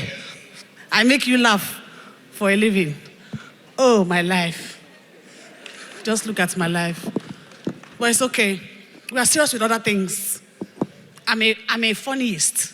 Okay? I'm a funniest. Yeah. And even in the vein of talking rubbish, I'm a paid rubbishist. Yeah. I'm a paid nonsensist because some of these I do are nonsense. You see, Uncle RMD is laughing because he knows I'm not well. When we go outside, he doesn't claim in public. This is how we saw here because they look at me like, Chioma, if your father... But it's okay, we thank God. We're making money. When I was okay, I was poor. Yeah. Now that I'm not okay, there's some stuff coming in. Yeah. You understand? May I remain unwell forever in Jesus' name. May I forever remain unwell because I need this money to be coming in so I can manage it with this Dr. Michelle's book. Learn how to budget my 22 naira. Hello, yeah. Don't buy full tank of fuel, buy half. And don't drive too much. That's how you budget. To me, that's budget. Very nice, very nice. All right, ladies and gentlemen, at this time, I'm going to be introducing to come up and talk about how to remain relevant because he is the epitome of relevance, I would say, because he has been doing this for so many years, been on our screens, entertained us, taught us. I mean, I look at him now like, man, at his age, where will I be? God help me so I can be like that. Because I also want to be able to enter a place with canvas and they will not know that it's me. Because he doesn't look his age at all. He's one of the vampires of Nollywood. Because they don't age. Yeah. He still looks like he looked a couple of years ago when he was still playing young man in love. Now he can play daddy-esque. But he can also still play man in love. Notice I didn't say young. He can still play man in love because he still looks the part. He might be his age, but he can still do 30 something. Just, yeah. You just use small filter. He will just, yeah. He will 30 something himself. So ladies and gentlemen, the one and the only, the iconic, we call him Uncle Richard Mofe-Damijo, a.k.a. RMD. Let's go. Put your hands together, ladies and gentlemen.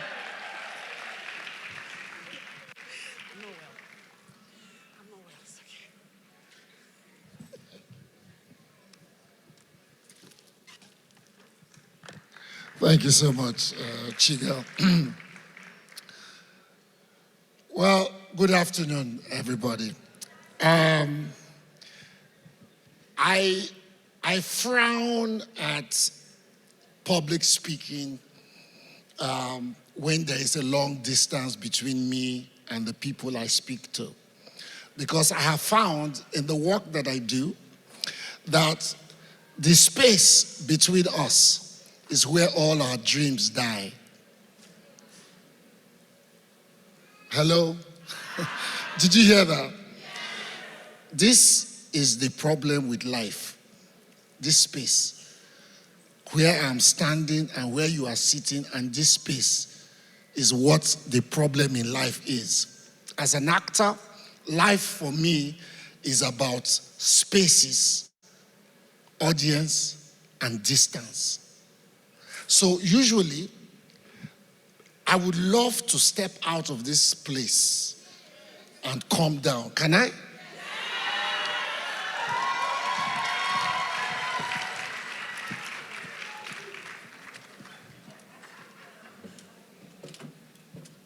Thank you. Okay, now this is better. As a performer in Africa, we perform in villages or in the square or in the marketplace and all of that. And usually, we are usually amongst the people when we perform. So we can touch, we can feel, we can say, hey, if I say hey, you say ah, so we can feel ourselves. Now, that is how we know how to stay together. That is how we know how to function. But when the Western education teaches me how to be an actor, he puts me on a stage that has a distance between me and the audience. And most times, when you try to communicate from that stage that the European model puts you, especially when you are an African speaking to Africans, you lose communication.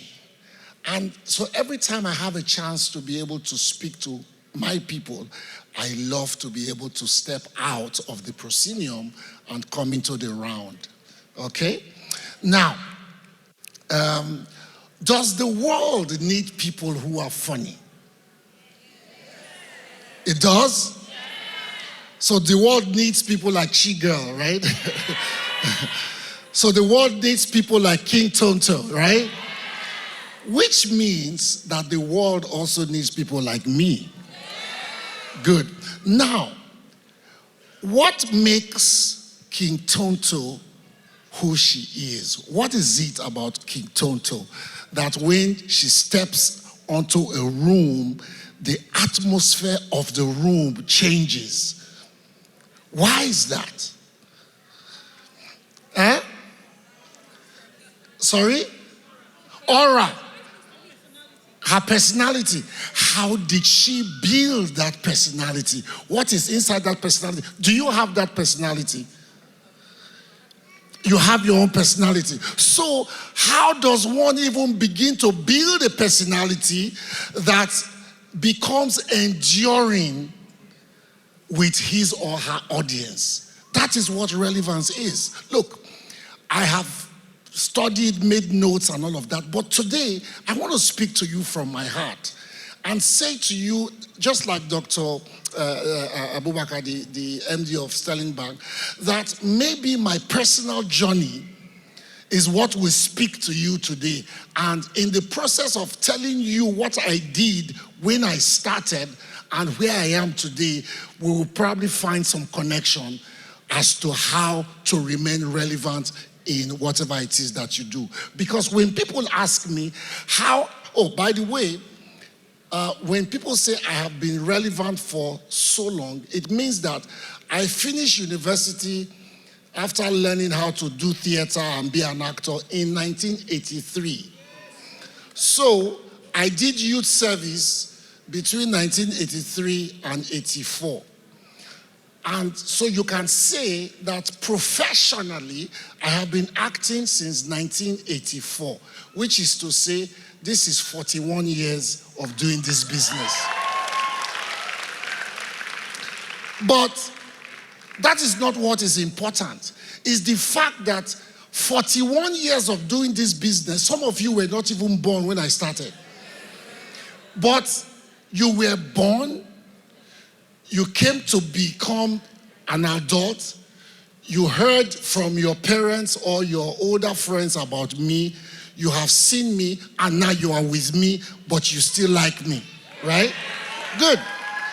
So, what is it that I have been doing for 41 years that will make me enter a room where there is a 25-year-old, there is a 46-year-old, there is a 65-year-old, and they can all relate to me? Is that not what they're asking me to tell you? Yeah, so I don't want to go into the books and tell you it's about learning, it's about adapting, it's about reinventing yourself, it's about... Yes, it is about all of that. But do you know what the most important one is? I have found out is that you must always come from a place of truth. I'll say that again. The secret to being relevant in whatever circle or space that you call your world is about your audience seeing your heart and knowing that every time that you open your mouth to do anything with them that they have to approve or disapprove, they can see your truth. As an actor, they teach you in school. They teach you there are different types of acting. There's method acting, there's personality acting, there's this acting. I found out that in all of that, welcome. I found out that in all of those different styles that they are teaching you, the most important thing is that you come from a place of truth. I found out that every time I have an opportunity to stand before an audience, to act, to speak, or to do anything, I always have to come from deep down inside of me, so that in the process of conversing or talking or acting before the people that I'm supposed to be acting with, they are supposed to be able to look at me and believe for that moment everything that I'm telling them. They are supposed to be able to look at me and say, this man don't try, he don't really prepare, because he knows say he go see us today, because he knows say he get to act before us today, he don't go practice well, so that when he stand for front of us, he go do what he fit do. And even on a bad day, if I am not doing it well, you will look at me and say, today get what high be, but if you see this man yesterday, I'll be like this way you see him So you will begin to even make excuses for me when you catch me on a bad day. So the point is this: reduce it all to say, whatever you find yourself doing, it doesn't matter whether you are passionate about it or it is the thing that if you don't do, your life would never be the same again. Always make sure that you give it your best.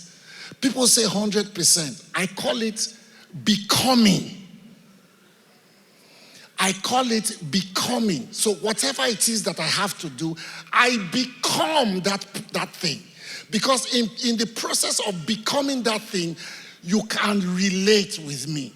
So for that moment, you can suspend the fact that my name is Richard Mofe-Damijo, but you are looking at Chigul Kadiri. Because at that time in particular, I am somebody else.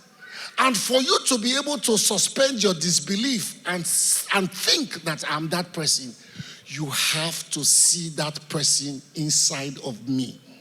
Now, if you are the one called Iyasikira, your work is to sell amala, right? And begiri or whatever. Every time that I come to your shop to buy your food, it cannot be less than what it was yesterday. If for 41 years there is a woman in Abeokuta who sells amala, even when the woman is not around and her children are there, because like the MD of Sterling Bank said, they have built a system, they have built a business. There is a formula to that woman's amala, to that woman's beggary, so that every time you taste of it, it reminds you of the first time that you tasted it, and something will keep bringing you there. If your job is to fry akara, it has to be that your akara must have something that will always make people say that if you chop that woman akara, na final. So it is that individuality, it is that thing that the woman does, coming from the only truth that she knows, coming from that place of where this akara, my life depends on it. This is what I use to sustain my life. This is what I use to draw people to me. This is what I have been known or have become known as. So when anybody asks you next time, how do you stay relevant in whatever it is that you do, or how people can stay relevant, tell them that the first thing you must do is that you must come from a place of truth. And so that people can see your truth always. So in doing that, you are serving. You are serving your people wholeheartedly, totally.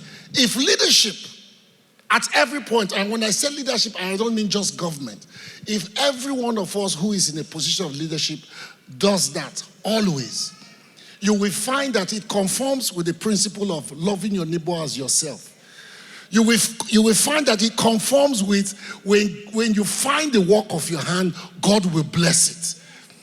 You will find that it conforms with all the principles of life that teaches you how to become. So ladies and gentlemen, boys and girls, my friends, this morning I just want to say to you that above all else, when you find your truth becomes the thing that lasts. Your truth becomes how you serve the people. And your truth becomes what the people say about you even long after you have gone, because your truth will always remain no matter what happens. Thank you, and God bless you.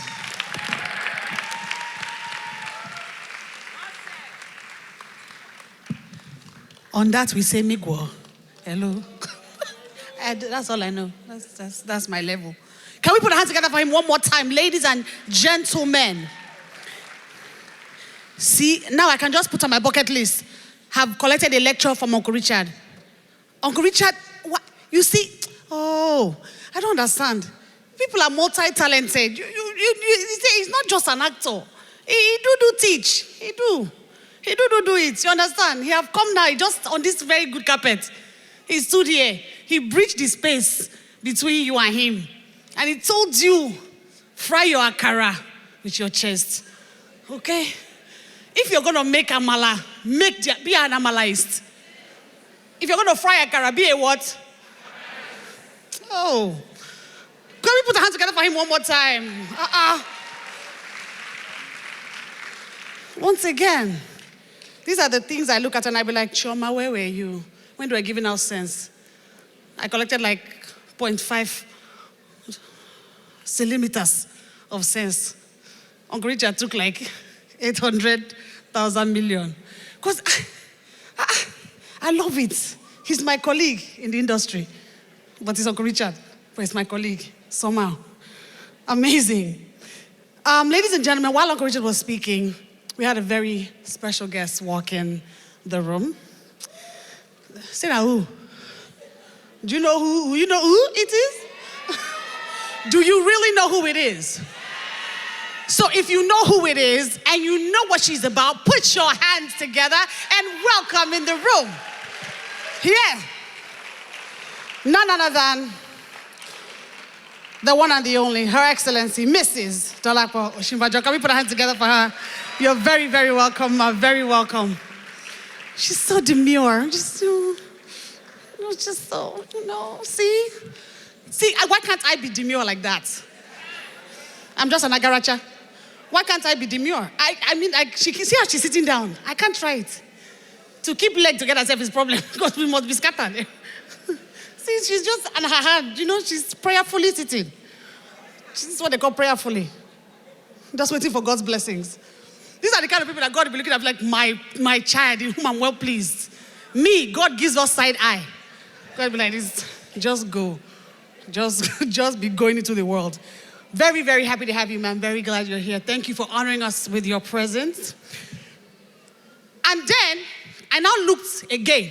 I said, that front chair, all filled up, all filling up with, So we have another singist in the building. See, when she do sings, do you understand? When she do it, yeah. She do her singingism, her singination, yeah. Her singinification. Oh my, wow. She do sing from under of her leg onto her mouth. Ladies and gentlemen, her name is spelled W-A-J-E. It's Waje. Another one of my younger sisters. There are things I want to talk about, but I can't say it here because it will spoil her markets. My sisters are here, Mommy and Waje. Because as we are, they can wear my clothes, but I can't wear their clothes. There's a difference. But we thank God. We thank God. So at this time, we're going to prepare because we're going to have another very quick panel. And at this time, moderating this panel is none other than our convener, Dr. Michale Matthew. So I'm going to have her come. Can we put our hands together for her as she comes again? She's going to moderate this panel. So we're going to very quickly, she's going to introduce the speakers as they get the stage ready, and then we'll go right into it because we have so much to give. So much is coming. Don't go anywhere. Don't. Help yourself and just remain. So I'm going to have Dr. Michale Matthews come right now, and she's going to handle the upcoming panel. So of course we can do the introductions of the speakers, and then we'll go right into it as we get the stage ready. Ladies and gentlemen, put your hands together one more time for Dr. Michale Matthews.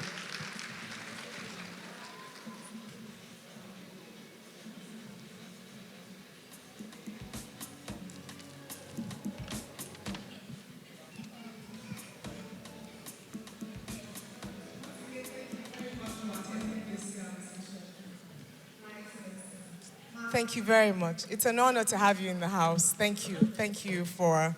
So one of the persons that I admire, not just admire, I drink from, and I have an opportunity from time to time to fellowship. It's an honor to hear you speak. The depth of wisdom is a lot. When I say it's a lot, I live there. A few people that touch me in that way.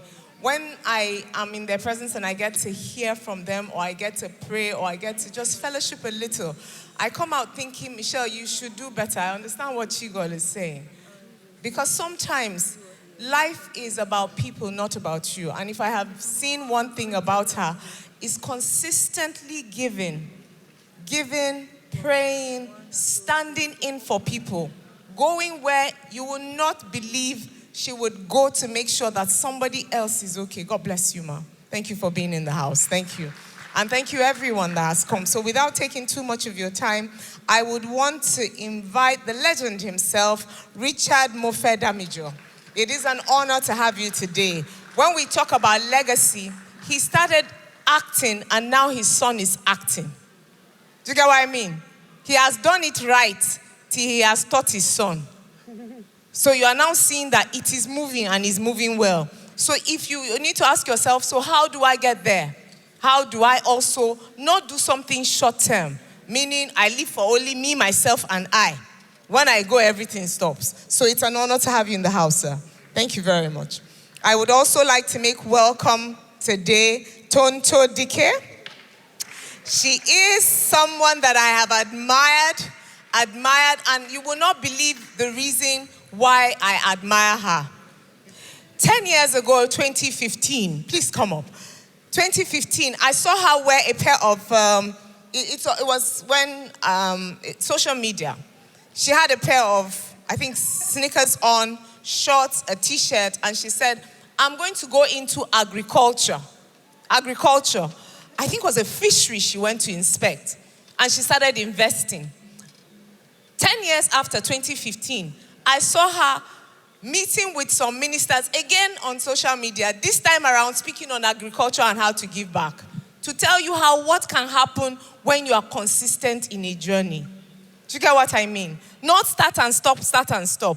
And the strong work she does for advocacy, meaning the voice of people who can't speak for themselves. There's problem today. If she buys your problem, be okay. Oh. You know there are people that buy problem for another person. They'll tell themselves that this injustice, some do it loud, some do it quiet. I had a problem with, it wasn't my problem. I saw a problem and I didn't want to run from it. I don't know, I would just take a little time and give 2 minutes of it. It was a young girl on our street that some boys had surrounded and they were trying to sexually abuse. They were pushing into the girl and they were trying to remove her clothes. I remember that day, I was leaving with my young son. He was coming from school. And I thought to myself, oh my God, what am I seeing? But I remember people taking pictures. Please, may you not be that person ever. So when I came out, I told my security, are you crazy? So I crossed, because he was taking pictures instead of breaking it out. He's big enough to stop the boys. So I ran and I pulled her. And then I noticed there was another one on the street and they were still chasing the girl. When I left the girl there with the security, I ran to the other one. And I told the boys to stop. They didn't stop. They had pulled her clothes and she was trying to cover herself, huddled up.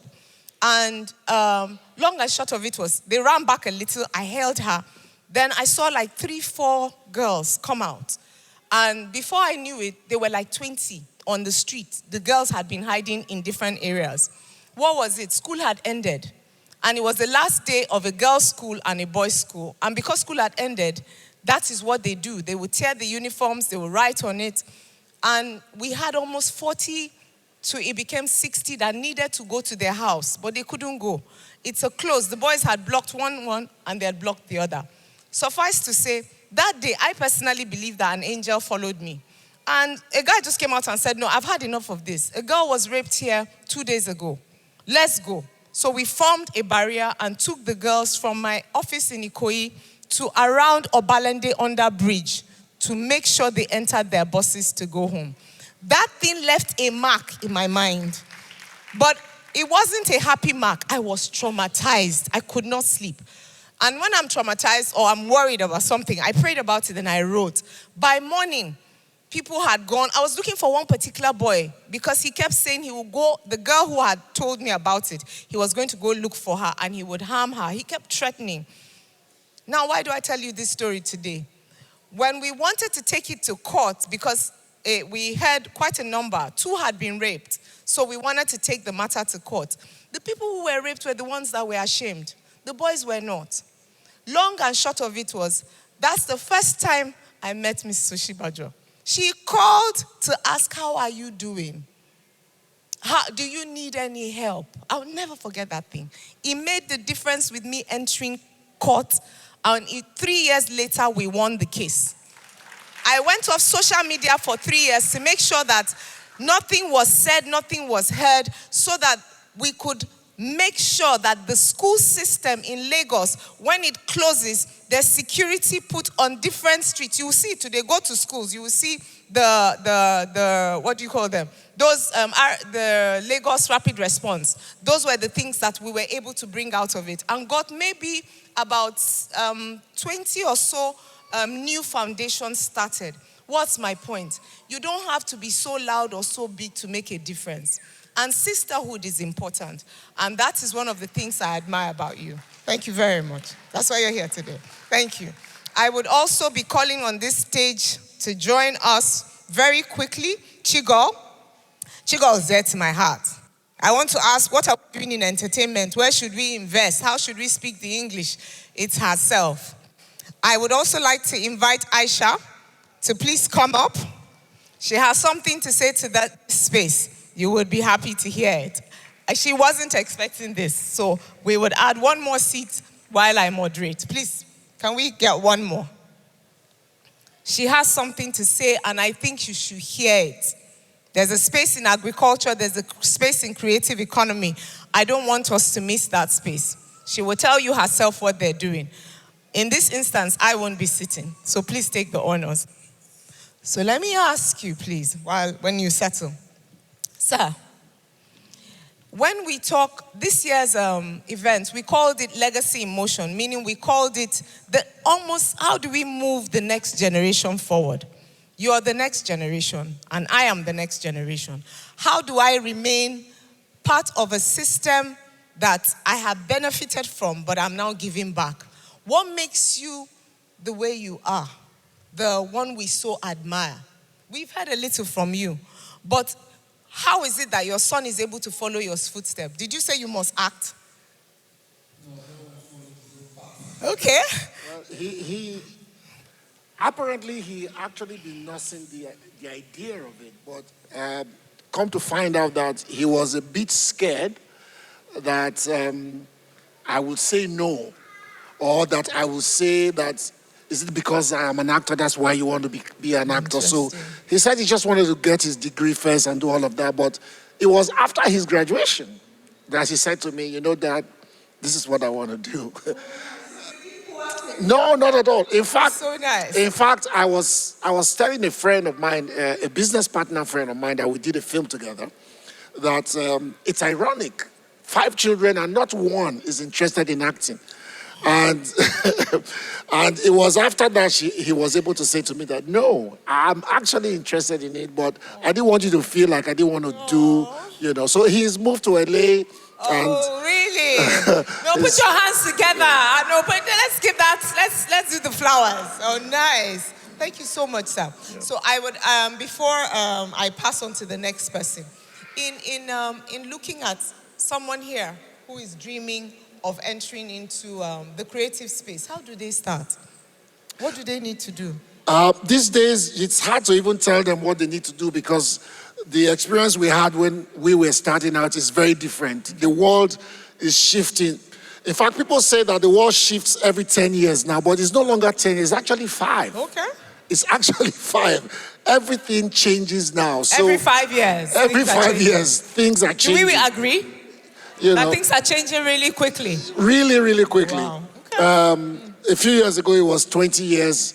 You know, they say Vision 2020. Now it's, they we said, oh, in a decade, it would. It's 5 years. Okay. And in the next maybe 1 month or so, it might be every 2.5 years or so. Okay. Because you don't, during my generation, you had to go to school, you had to study theater to, you know, but these days, there are schools now that are offering, you know, coaching for acting. There are acting schools. There are people who are doing acting workshops, crash courses for 3 weeks, 2 weeks.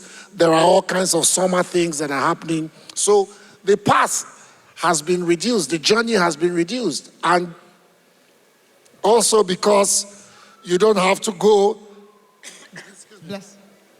you don't have to go to NTA. It's no longer just NTA now. There are streaming platforms. There's YouTube. So you can actually create your own content, you know, content on your own. Chigul and co. They taught us the way, you know. So there are multiple roads now to doing it. There are people who just use their phones, do monologues and post the monologues, hoping that somebody will, you know, will see the monologues and then invite them. I remember in 2015, I was going to do a series called Mr. X series. And we asked people, you know, to send us their you know, auditions on their phones and all of that. And we picked everybody online. The guy who ended up writing 90% of the scripts that I used for Mr. X, we did 66 episodes. The guy wrote over 60 episodes. Whoa. He read chemistry. Oh, wow. He read chemistry. Are you hearing this? But he said to me later on that he was a child of television. He was constantly watching television and all of that. And it was as a result of that, he saw the advert and he applied.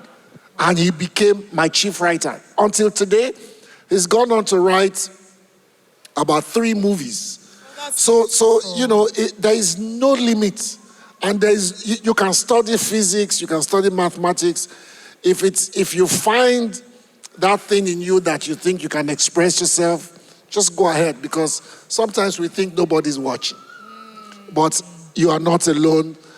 Everybody sees you. And the time when they will tap you, when it comes, they will tap you. Thank you so much, sir. Thank you. Thank you very much. So I will now come to you. So in looking at, really, I think you're a force today. That's how I feel about King Tonto. And I would say, how did you migrate from just acting to being several other things? What influenced it, and why do you go the way you go? For me, it's about growth, personal and human growth.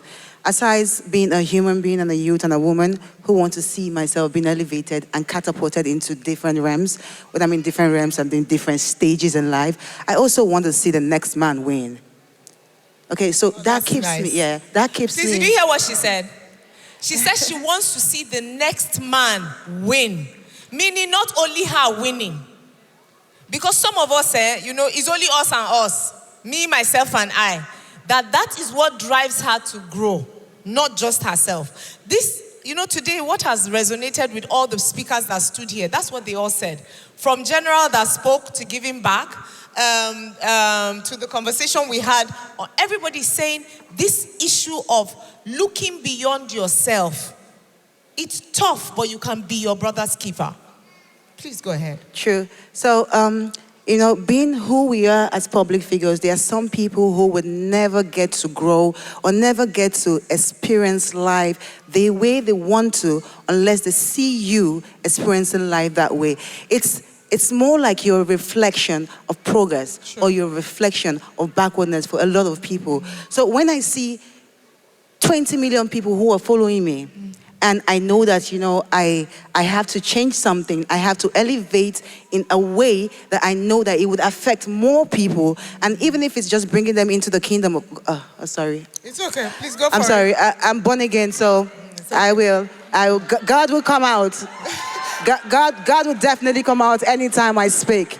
So if you don't like it, I'm very sorry. It's okay. Go ahead. Yeah, so whether it is affecting the lives of people, you know, naturally or spiritually, it is just something that you have to. They have to see Jesus.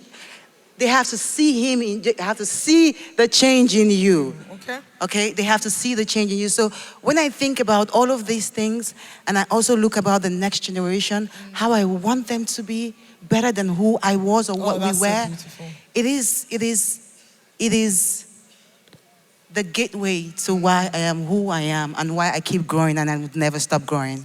Beautiful. Oh, so well said. Thank you. Thank you. Okay. Sis? Yeah, Kiki. Sanufa. Sanu. Okay. So she speaks Hausa with an accent. How many people speak Hausa here today? Kuna ajang Hausa? Okay, to Sanunkufa. All right, so let me tell you what I just said. I said, how many of you understand Hausa? And can I see your hand? And they did. Hausa is lingua franca for me and her. She's a sister friend. But aside from being that, Chigul makes me happy. How many of you agree? She just really makes you happy.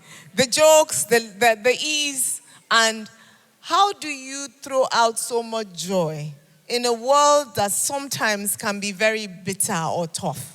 And remain unjaded? That's a very heavy question. Because I think, just like Tonto was saying, the objective when you get up in the morning and you go out of your house and you leave your bedroom is to make impact. Now, the person you are trying to impact does not know about your day, does not know that you've had a bad day, does not know that you've gone through some things, does not know that life is somehow for you, but the reason why you're given this gift it's not for you. I don't think God gave me Funny or God gave Uncle Richard legacy and the beautiful thing he does for himself. There's a reason he's touched so many people, because you make a difference. Tonto is here as well. There's a reason why you go out of your house every day, but they don't need to know what's happening behind closed doors.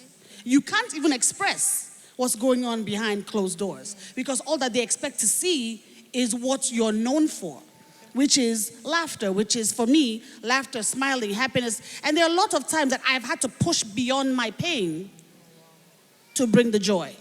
Did you hear what she said? You know, there are some people that dump their sadness on you. When they are sad, all of us should be sad, Sha. As much as it's something, we're not saying don't be sad. If you're sad and you need a hug, please come collect.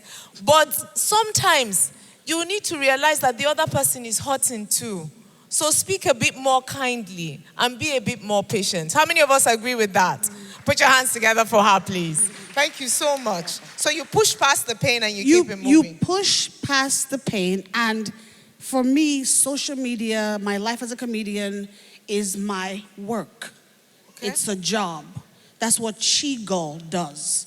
But Chioma is at home, handling business at home, being human at home, not being performative, just living life with her friends and her family and people who genuinely love her. So that's Chioma. So I am Chigul for the most part for the world because that's what the world needs to see, but I live my life as Chioma Omeruwa. Nice one. Okay.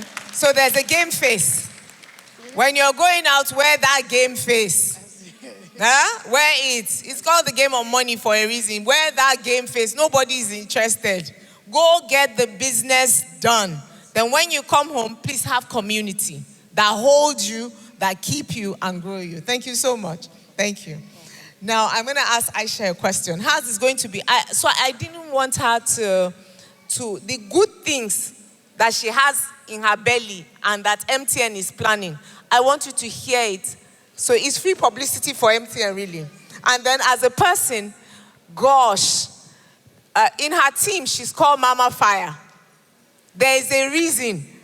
Fire Mama. Sorry, I turned the thing upside down. It's Fire Mama. She takes care of her people. You know, when I went into her office, the joy, you know, there's one of when the madam comes, the people are like, Allah has come. Everybody just dodge. This one, as she's coming, everybody's like, oh, she's back.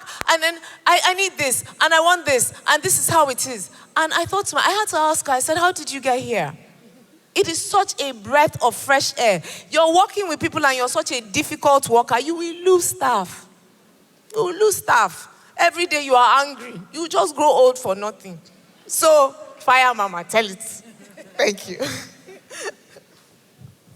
So please tell us, how do you, as in your role as the Madam and the Chief Digital Officer of MTN, create the value and the new spaces you're entering in the creative economy? What do you want to do in that space? Dr. Matthews, first of all, thank you very much for having me here. Thank you, Mom. Also, thank you for setting me up to answer that question. So what we do at Digital Services and Digital Services MTN Nigeria is really distribute content. We aggregate it, we sort through it, and then we distribute and monetize. So if you have CRBT, no color tunes, put up your hand. No? Yeah. You did? All right. So color tunes. Okay, I'll explain. Color tunes is a service when you call someone. Instead of hearing the normal ringtone, you hear a song, right? So now you know it, right? So that's what. So now what did you call it, madam? Color tunes. Color tunes. So that noise you hear when you hear Oluwatos. Thank you. Oluwatos. Yes. That's color tunes. That's right? color tunes. Okay. So if you have color tunes, put up your hand. And I'll tell. I have lots of stories about color tunes. For instance, we use it to distribute music, right? Did you hear? They use the color tunes. MTN uses it to distribute music. You need to see how you will plug into this thing. No? Please, so if you have a song or speech, whatever it is, or jokes, right, that you want to monetize, then color tunes, for instance, is a very easy vehicle for you to use. Now, so what we do in digital services, MTN Nigeria, is we aggregate, distribute, and monetize content. We have done this since, well, we really started with multimedia, that's internet-based content, maybe about 2014, 2015, but prior to that, we had done it using traditional means. Myself and my team members, some of whom are here, went for a strategy session earlier this year. So we do music, we do videos, we do gaming, we distribute that, we distribute and monetize that. But we went for a strategy session earlier this year and we decided that I don't know if I'm still going to give my speech or presentation, but in it, I mentioned that the creative industry in Nigeria is unbelievable. It's unbelievable. It's a gold mine. It is, first of all, the amount of talent. Thank you very much, sir. Thank you. Thank you. The amount of talent in Nigeria is unbelievable. Whether it's dancing, it's comedy, it's sewing, it's baking, it's unbelievable. All of us are content creators. Every single one of us, myself included. All of us, right? The challenge is in distributing this content, in getting it into people's hands, in getting money, income, revenue for that content. It's a big, big challenge. We went for a strategy session and we decided that we were going to focus for the next 10 years on video, music, gaming, agriculture, health, education, transport, power. We don't know how. Did you hear what MTN is doing? We don't know how. When Dr. Suleiman was talking and he was saying they're good, Sterling Bank is in agriculture, education, health. And that nobody does those businesses because they're difficult. I almost broke my neck from nodding because he's absolutely right. But we do have a responsibility to see what is happening, apart from the usual suspects of the creative industry. We want to go and see what is going on there and how can we bring value to specifically education, health, agriculture, transport, and alternative power. I hope I've answered your questions sufficiently. Very well. Thank you. So I wanted her to speak so that as you sit here today, you have a parcel of land. Remember, my community is in the Nigerian army. Me and you are in for a long time. General, sir, we started the conversation. If you have a parcel of land, go and become serious with it. As you are farming that thing, be taking picture and putting it online. Are you hearing me? Somebody should take a picture of you. When you started, when it grew, and how it is growing. Then you will be telling us where these places are. We will help you put the content up and pipe it into the MTN space. Those of you that have signed on with MTN, do your hand like this. It's only one line of income. Yeah, I see you. That's all our Momo and all our MTN persons. It's just a start. Please take your work seriously. You can have 1, 2, 3 sources of income. It does not have to be one. You are too intelligent for it to be one line. And while you are at it, realize that media is the new gold. And when you're putting out content, make it meaningful. Make it meaningful. We are going to walk this space. Part of what we've agreed to do together is to create something what we have. We're calling it InCircle Hub. You're all registered. We have your email. And we are talking with our partners, MTN, that's as InCircle, to do a long-term partnership. They're planning 10 years. We're also planning 10 years. Already, we're with the Army for a 35-year haul. So don't do anything short-term. Plan your future, that your children can take it to the next generation. And I want to say thank you very much to the panelists as we allow Aisha just talk to us a bit about what to expect from MTN. She started in the next few years. Please, can we have the podium back? Thank you very much.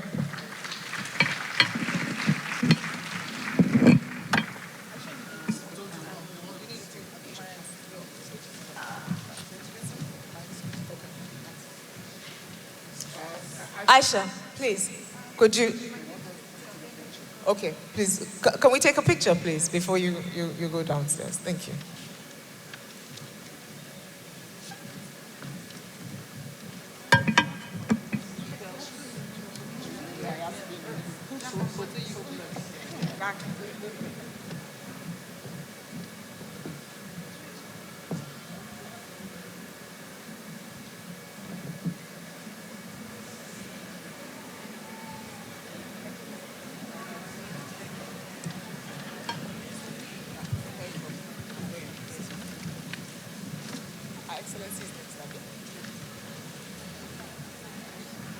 So even though she's walking down, she's gonna come back up because she's gonna still give us words. So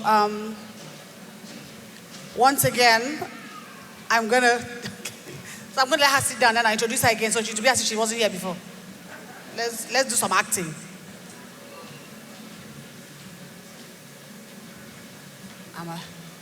No, Aisha. They don't know. Sit down. You're not here. Oh wow! We have somebody else that's coming to speak to us. She's never been here before. Go with me. It's so good to see her. She just walked in the room. Ladies and gentlemen, oh my God, OMG! Help me put your hands together and welcome as she comes to give us this talk, Aisha Mumuni, the Chief Digital Officer, MTN. Woo!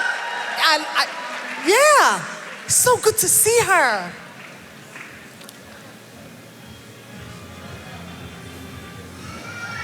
She looks so everywhere you go. How does she look? That's it. I love it. Thank you very much. Chigul, at this rate, I'm going to become a comedian and take your job from you. Well, thank you very much. I woke up with a headache this morning and I wasn't sure I was going to be able to make it. But then I stopped at the office briefly and looked at my presentation because I actually do have a presentation, but I didn't send it. And as I was reviewing the presentation, I started getting excited because I am passionate, absolutely passionate about the creative industry. I'm going to try and go through the speech, but I will probably be breaking off because I'm going to infuse so much of this passion. You won't miss it. You won't be able to miss it. But let me start.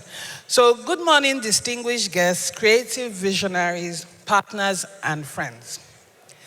Today, as we talk about powering Africa's creative future, I invite you to imagine how our creativity can transform not just lives, but entire economies across Africa. Truly, absolutely, this is not part of the speech, and you'll know when it's not part of the speech. It's an honor to stand before you today, not just as MTN Nigeria's Chief Digital Officer, but as someone who is deeply passionate about the power of creativity to transform lives, industries, and nations. I want to thank you, Dr. Matthews, for bringing all of us together, and I want to thank each of you for the energy, for the ideas, for the dreams, for the things that you do to bring Nigeria's creative system to the world. I know that for many of us, creativity is not just a job. It's a calling. It's the spark that keeps us up at night, the drive that pushes us to try again after every setback, and the force that connects us to our communities and culture. Today, I'm going to talk about something that we keep leaving out of the conversation. How do we turn passion into profit? How do we move from inspiration to income, from dreams to a sustainable business, from talent to true impact? Quick story. I went to school in America, and professor was in class, and full class. And we were talking about innovation or something, I can't remember what it was. And professor asked, which movie industry in the world is the largest by volume. There were 3 or 4 Nigerians in my class, and all of us looked at each other. I want you know the answer, right? Yeah? What is it? It is Nollywood. It is Nollywood by volume, not by value. And that was telling. Anyway, so the 3 Nigerians in class are dodging because we don't want anybody to call us out. And everybody's going Bollywood and Hollywood. And then when our professor was tired of playing with us, he said, it's Nollywood by volume. It is Nollywood. I work with musicians. She's gone. I work with musicians, Nigerians, and some of my team members are here. Every time an artist, one of the big 3, releases a new album or a single or song, I get so frustrated because I cannot imagine why this talent that we have here cannot be incubated and monetized from here. Why they have to go to Apple Music? Why they have to go to Spotify? Why can't they release their singles, their exclusives in Nigeria for Nigerians? Afrobeats is huge. It was I think in 2022, it was our largest export. Afrobeats, not oil. Afrobeats. As I said, I think when I was sitting down, I said, all of us are creators. Every single person here, myself included. I don't know what I'm creating, but we're all creators. And we should be able to protect our lives with that creativity. We should be able to live good lives with that creativity. And that's what we're trying to do in MTN Nigeria. I know that some people might have a difference of opinions, but that is what we're trying to do in digital services, MTN Nigeria. How can we get your content? How can we aggregate it? How can we distribute it? How can we monetize it? How can you generate income from that content? And that is why Dr. Matthews has invited me to speak today. So let's start with passion. Passion is the heartbeat of the creative industry. You have to be passionate. When, I don't know what to call you, sir, I'll just say RMD because that was what I grew up calling you. When he said that he has been acting for 41 years, I thought to myself, that's passion. There's nothing else. That's what they call passion. I'm not 41, but I'm close to 41. He has been acting all my life. How many people can say that? When Tonto was talking just now, she almost I thought she was going to break the microphone. Passion. So, that's the first step. Passion. Do you really have that drive, that burning desire to be the best at what you... Forget you, I'm not going to use you to do an example. The number of places I've seen you doing what you do, right? It's clear. So first question you need to ask yourself, and I haven't started, is do you really have the passion? Do you really want to wake up in the morning, every morning for 41 years, doing the same thing? Why? Why? If you can't answer that question, then we have to talk. It is the heartbeat of the creative industry. It is what makes a songwriter spend hours in the studio. When we did something, name tunes, color tunes. So I had unique color tunes done for me by the late Sound Sultan, by Nice, all sorts of artists. The amount of time that they spend in the studio for one song. Where are they? Waje? You go on the radio and you hear a song and it's a banger. They're here. Ask them how long it takes to get one song right. How long? I've seen the movie industry at work. Kunle Afolayan is a friend of mine, and can you do it? Do you have what it takes? Are you passionate about it? And it's not, passion is not just about the creative industry. Of course, that is what drives it. But I said I had a headache this morning. The thought of speaking to people about content creation, aggregation, monetization, what that can do for this country, it took the headache away. And that's passion, right? From Lagos to Nairobi to Dakar to Johannesburg, Africa's heartbeat is undeniable. It really is. And when I think about Africa Rising, what we're doing now, you know, being an African can have its ups and downs. But when I think about Africa Rising, what young African talent is doing, and old talent, due respect, is doing on the world stage, you do your shoulders up, you booger. You must, because we're special. We really are.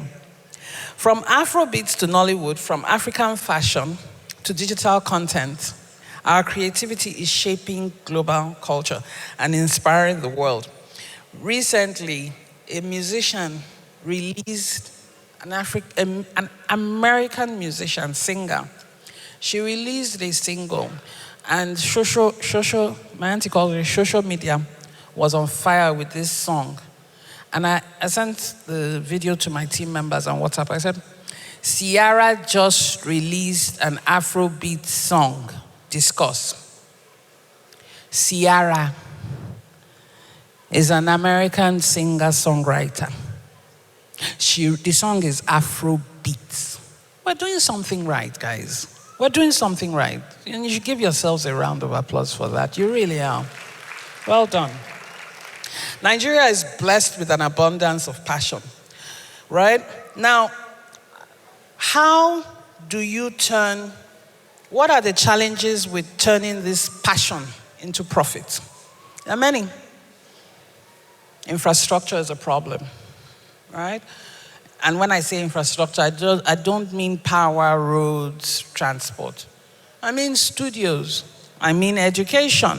I mean learning. We don't have those things in Nigeria, right? Policy, I think it was Chigul that mentioned it. No, it was Omawumi that said she wanted to sit with the policy makers. Policy needs to drive this industry. We have to have policies that facilitate the growth of movies or music or videos. We have to have that enabling environment, that business environment that will make someone invest millions of dollars in a world-class studio. It starts with policy, right? Education. But you see, the thing about education is that with the internet, you really have no excuse anymore. When I saw a tweet a few days ago that said that the computers that sent the first rocket to the moon, spaceship to the moon, would fill maybe a hall this size. But the devices in your hands today, and all of you have phones, are more powerful than those computers. So when it comes to the education part of it, you really have no excuse. Limited financing, always a problem. But what I tell my team members is, even if financing is limited, why don't we try and break the business model? We know how the industry works, right? Invest in a property, whether it's music or games or music, and then throw it to the market to see how it does. Why don't we make it a business, right? Of making sure that whatever we're producing is going to do well in the market. And we know how to do that. Because it's just by asking people what you want to see, what you want to hear. But all these things are not insurmountable. We actually really see them in you guys, all the stuff that you guys are doing online. Passion alone is not enough. It's not easy. And many creatives face real challenges in monetizing their work, in protecting their intellectual property, navigating contracts, and finding the right partners. At MTN, I promise you, we see this every day. Our platforms connect millions of Nigerians to the creative industry. So when there's a problem, we know. And everything I've mentioned just now, not knowing the business side of things, not protecting your intellectual property. These are real problems, and I'll get to them in a minute. So how do we move? Let me quickly just go into how we move so that I don't spend too much time because it's looking long. Protect your work. How do we move from passion to profits? Protect your work. You must have the right. And it's a very simple thing. It's as simple as writing a letter to yourself with that work. There's a copyright commission that issues permits, but I'm not sure what sort of permits they issue. But you do have to protect your work. How will you but you need to understand your rights. The music industry in particular is very, very convoluted. There's the singer, there's the songwriter, there's the instrumentalist. You need to understand what your rights are in that piece of work that you're doing, okay? Get your contracts in order. Dr. Matthew said something today, I was like, eh? She said an MOU is not legally binding. I've worked for maybe 23 years doing this thing. I did not know that. So it is important that you understand what these contracts are about and then work with trusted partners. Dr. Matthews also said something, and I think what she said was that every single speaker had spoken about trust, honesty. If you cannot be trusted, why do you think anybody is going to work with you?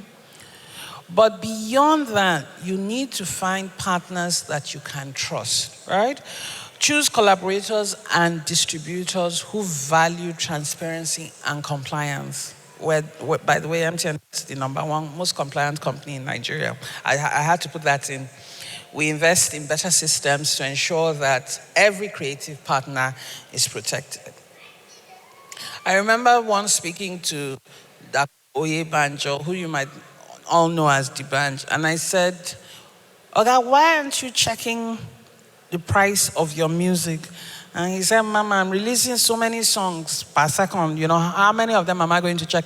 I said, "But you will get robbed if you are not working with trusted partners, if you do not understand your rights, if you do not know what is in your contracts, you will get robbed." So you have to do those 3 things to protect your work. Now, keep learning. This industry is changing by the second. It really is. Have you seen some of those videos online that people are using phones to record? I started working in a telecommunications company in industry in 2003. You remember the best phone? It was a Nokia 3310. It did not have a camera. It didn't. Today, the phones can do what these cameras are doing very easily. So how are you going to keep up if you do not keep learning? It is always evolving, this industry. A few years ago, we didn't have wedding planners. A few years ago, we didn't have comedians. No, we didn't. And I'm talking years. We didn't have comedians. In fact, when they started comedy, we used to laugh. Is that a job? But here we are. Now people want, I'm sure there are some people here that want to be comedians. So this creative industry is changing at the speed of light. If you stop learning, you will get left behind very quickly. New technologies, new platforms, new methods, new mechanisms for disseminating content are on the rise. Artificial intelligence is coming. When I was looking for pictures for my presentation yesterday, I went on Pixabay for free Nigerian pictures. They're all artificially generated. They're all AI generated. So photographers, you have to up your game. Invest in your own growth. These workshops, I mean, I don't know how Dr. Matthew did it, but kudos to you, ma'am. I thought I was coming to give a speech, but I've learned so much. It's unbelievable. In 2 hours, you attend these sort of workshops. They're not trivial. A 41-year-old veteran of Nollywood has spoken. There are 2 musicians sitting here that you can speak to, network with after if you're a budding musician. Chigul is very, very open. She will tell you anything you need to know about breaking into the community. But it's at these sort of things that you can make those connections. So invest in your own growth. Understand digital platforms. This is the future. These digital platforms. I know a woman, she's 74 years old. She had knee surgery. And her physiotherapist told her to start exercising. So she started working out. And she got herself a gym instructor, personal trainer. He came to her house and was recording videos of their training sessions and posting them because obviously he wanted business. And BBC Africa saw one of his videos and said, can we interview her? And he asked her, can BBC, can they interview you? And she said, okay. Today she has 167 followers on Instagram.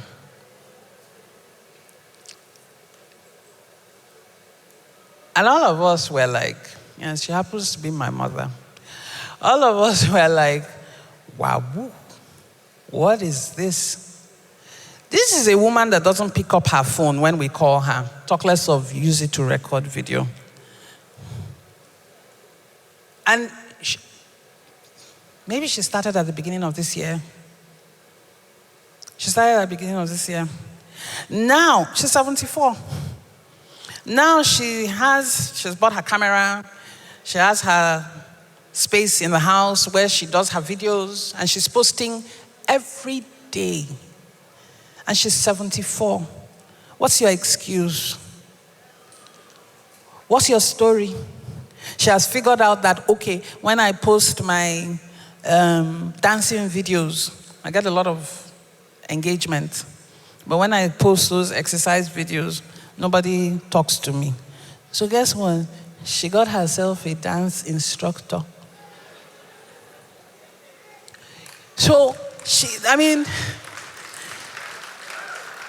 doesn't know I'm using her. I'm going to eventually confess. I'll confess later today. I'll tell her I used you.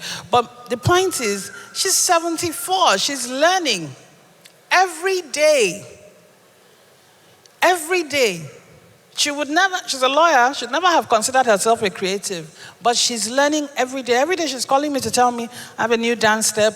I know how to use my camera. I know how to use this. I can edit the video by myself. Please, I need a laptop. She's 74. So you need to keep improving your craft. You can't stop, okay? Stay ahead of the curve. The world is moving so fast. But all these technologies, all these emerging technologies, all these tools, all these resources, they're available on your phone. As long as you have mobile data, you have access to the information. Build trust. This is number 3. Build trust. Profit follows trust. When your audience, your partners, and your clients know that you operate with integrity, doors will open. Because we're living in very perilous times. It's very difficult to trust.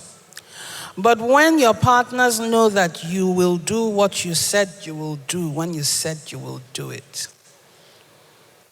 you've put yourself on a platform slightly above the rest. It's very important. Dr. Suleiman spoke about it. RMD spoke about it.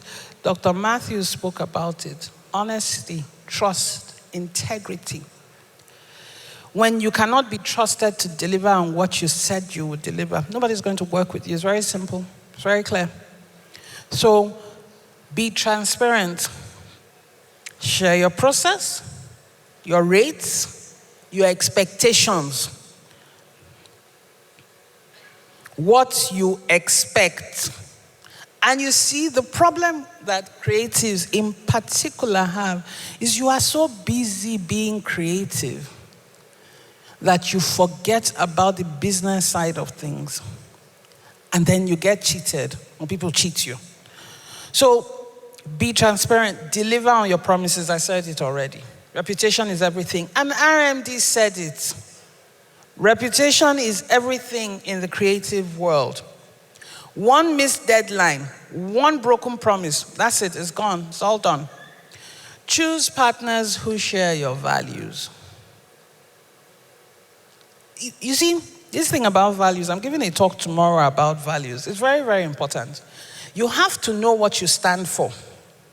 Because if you are here as a creative standing for integrity and transparency and, upliftment and empowerment and so on and so forth, and you have someone as a partner who's only interested in profits, it's not going to work.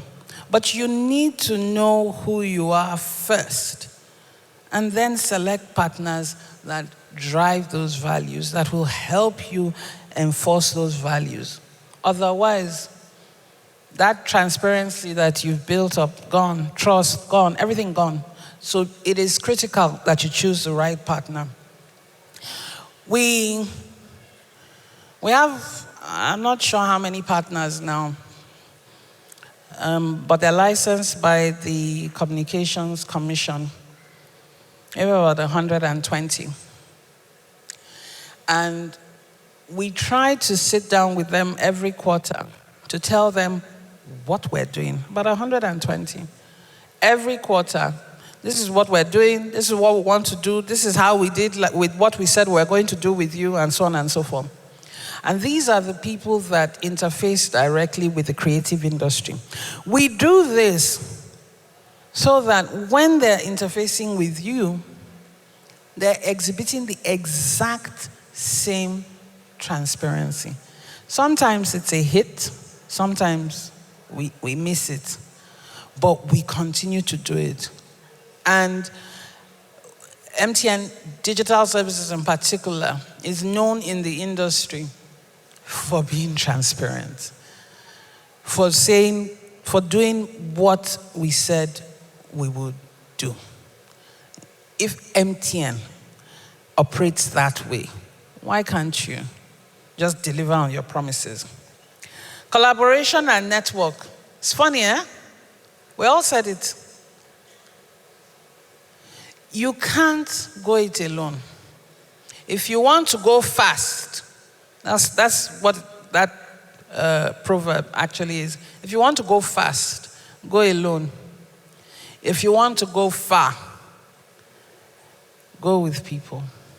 You can't do it by yourself. How?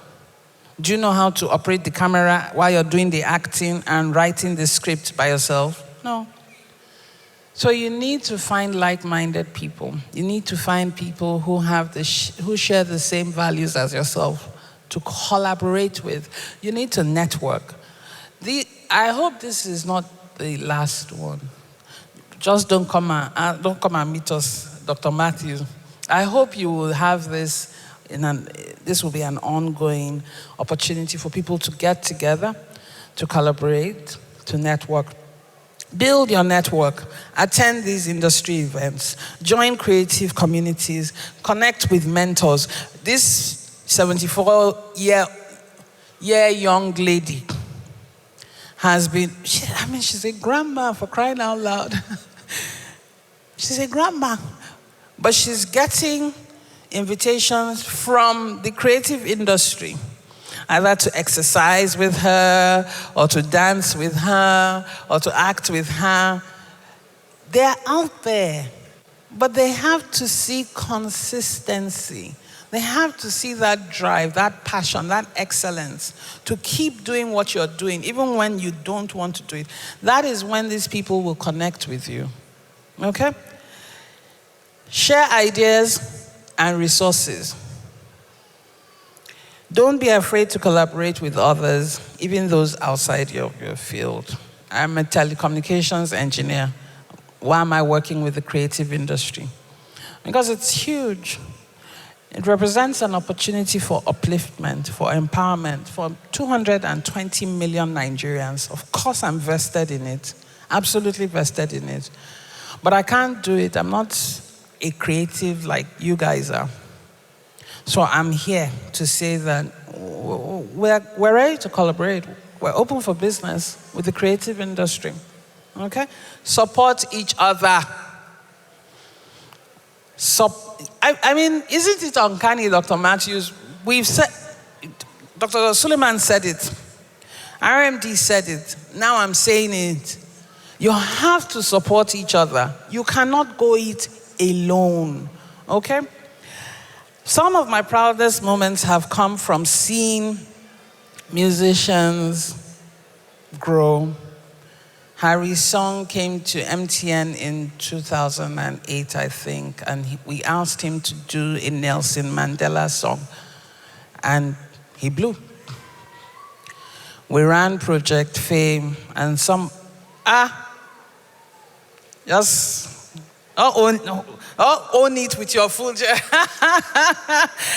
Just own it with your full chest. We ran Project Fame. Waje was one of our students. I'm not sure Omawumi was. She wasn't. But Inyanya, Praise, Chidima, can't remember, Bisola Ayilala came out of Project Fame. We're working on the next Afrobeat star. So it's almost like Project Fame, but with a focus on Afrobeats.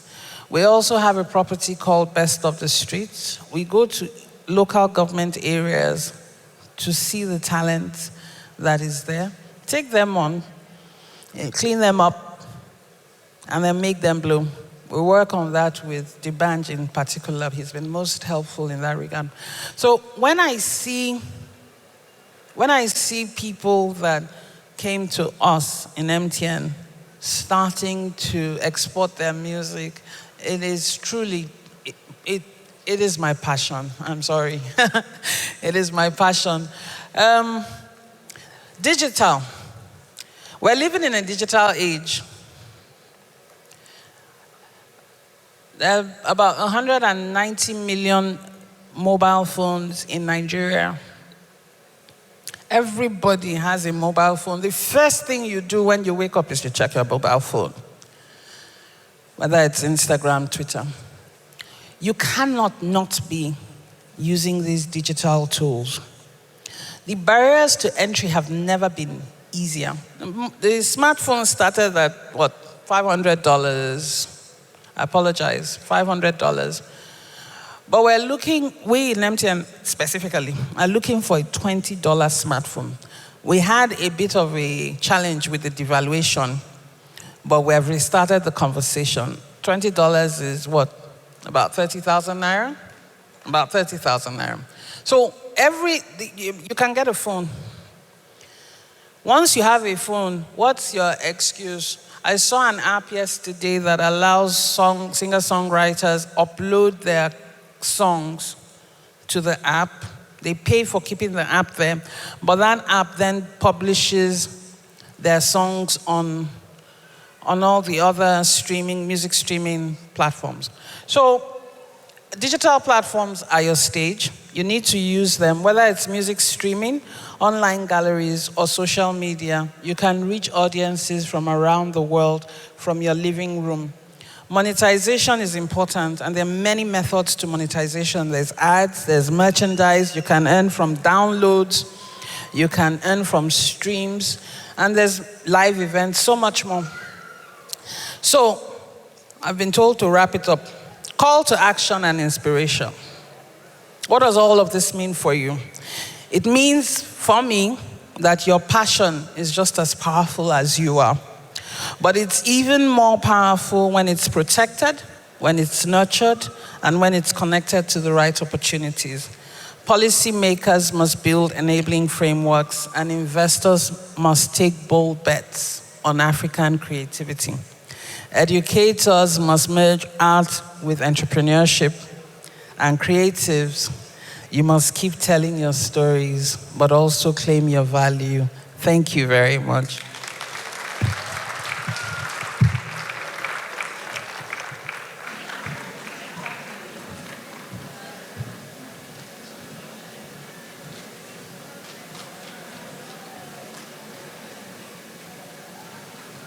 Can we put our hands together for her one more time, ladies and gentlemen?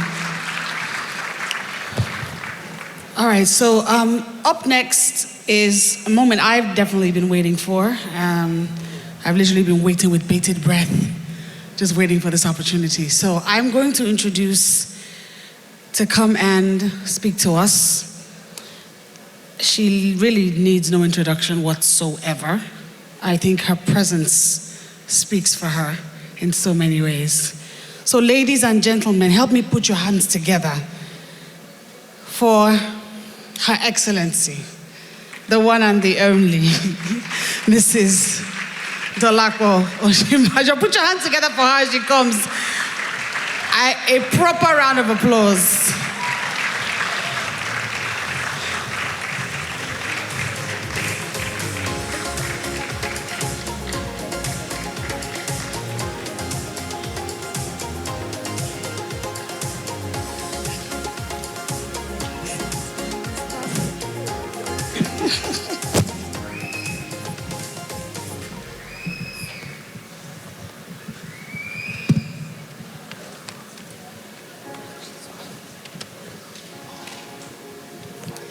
Good afternoon, distinguished ladies and gentlemen. It's such a joy to be here with you. I wish to thank Dr. Michale Matthew and the InCircle Creative Foundation team for their kind invitation. I'm very worried about the topic I was given. It says her story, from creativity to advocacy. And I've kept my story very secret and very private. And so I wondered why she wanted me to, as my children say, come and cast myself. Creativity is disruptive. It's not often understood, it's not applauded, it's not accepted.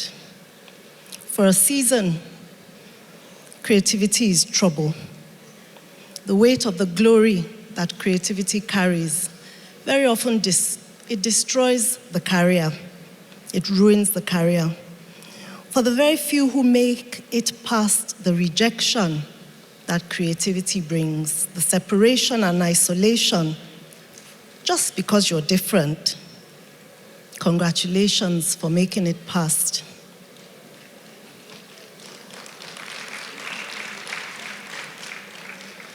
You and I know you are not always called a creative.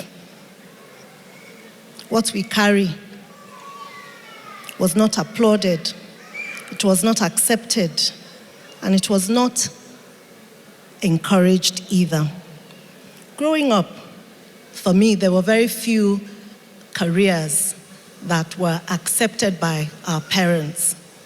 You were either a doctor, a lawyer, an engineer, or an architect. But that was in the olden days. I didn't want to study law. I wanted to go to the Cordon Bleu Cookery School in Paris, and my mother was scandalized because she's a lawyer, her father's a lawyer, and she said, "What do you mean you want to just bake?" So that's how come I ended up being a lawyer. That's part of my story. And we make fun of me that I studied law so I could understand my husband's jokes and stories, because he's a lawyer. What a high price to pay to understand what someone is saying.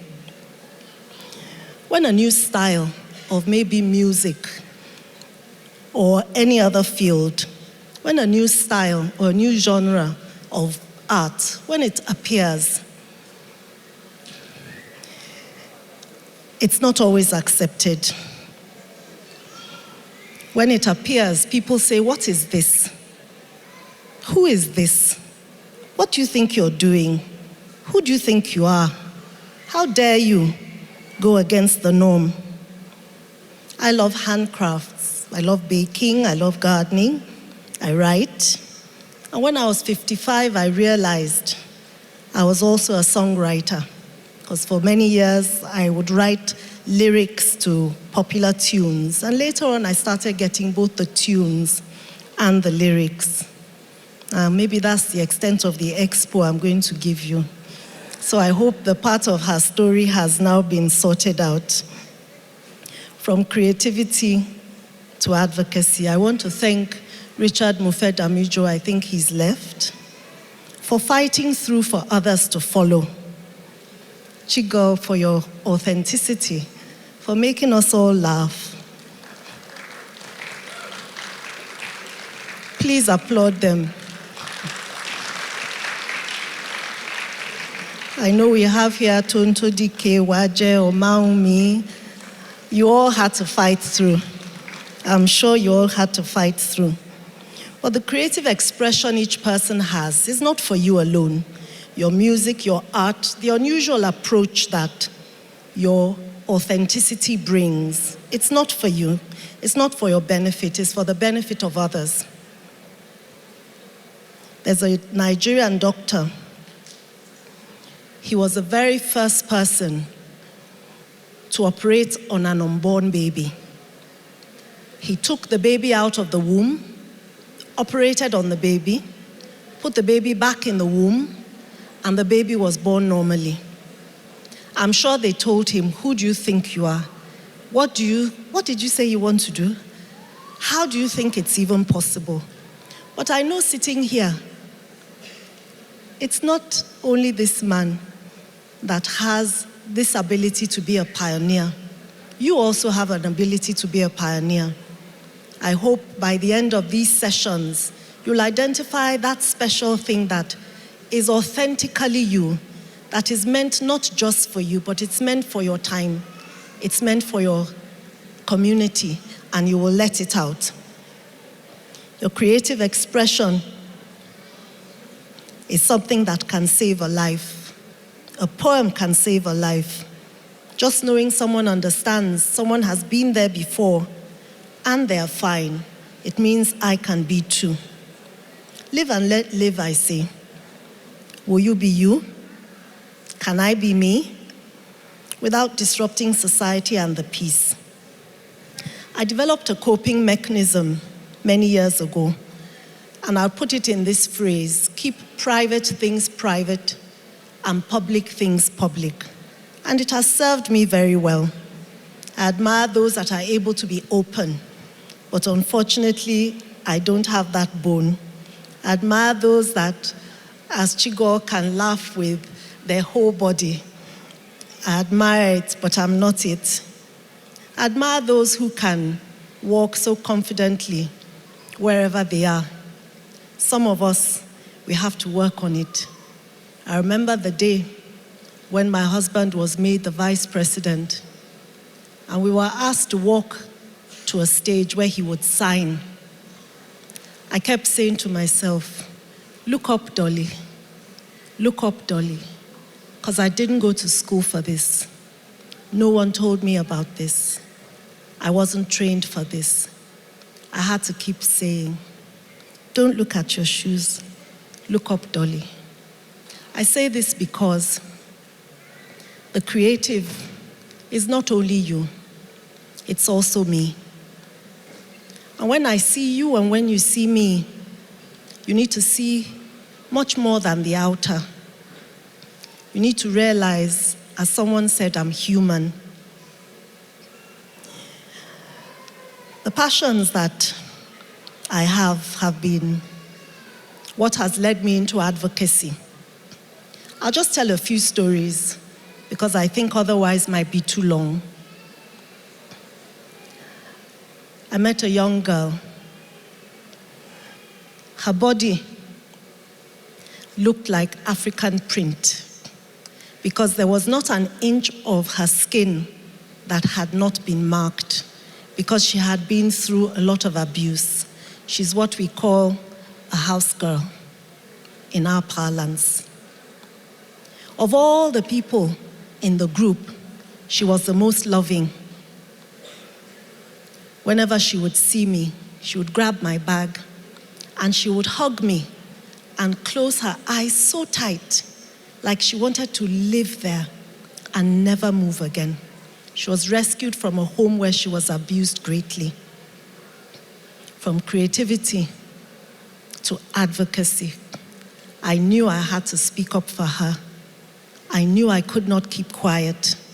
I knew there were many like her. I had to speak up. Creativity is when you dare to do things differently. Creativity is when you're inspired, you're stirred, and even you wonder about yourself, that what's wrong with you? What are you thinking about? But the whole world is waiting for you because it's not just about you. There's some children that we meet, and I'm trying not to advertise, but I guess I might have to mention it because it's part of my story. I started an NGO in 2006, and I'm very happy to say it has nothing to do with when my husband became a vice president, because 2006 and 2015, as we say in Nigeria, they are not age mates. One of the things we do is shelter those who have been abused sexually or physically.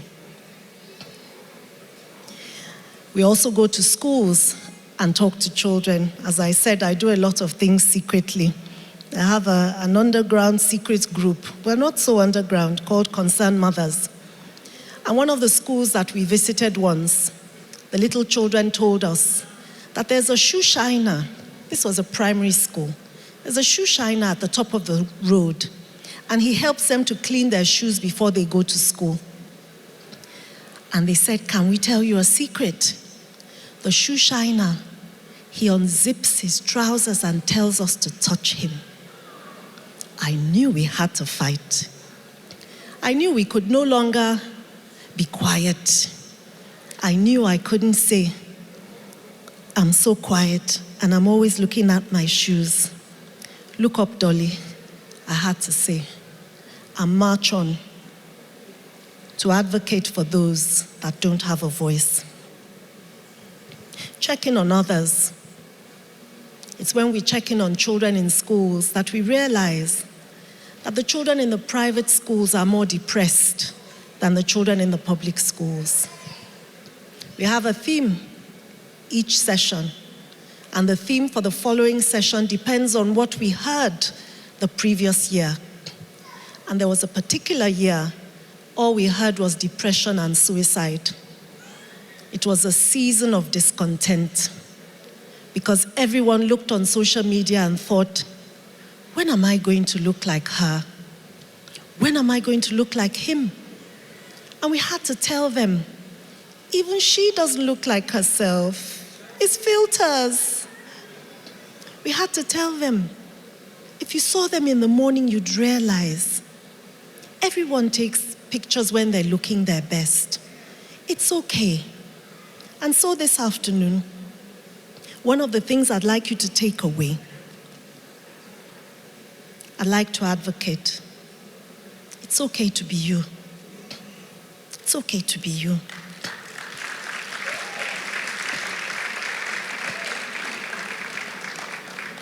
Unless you are your authentic self, you rob yourself and you rob us as well.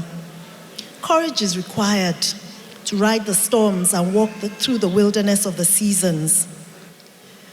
For about 10, 12 years, I did a work with area boys under the bridge in Lagos. This was many years ago, before my family and I went to Abuja. And I remember a friend stopping by under the bridge once and seeing me in the midst of these, to be honest, very smelly boys, very rough, very gruff. And she looked at me and she really did look down on me and that, what are you doing here?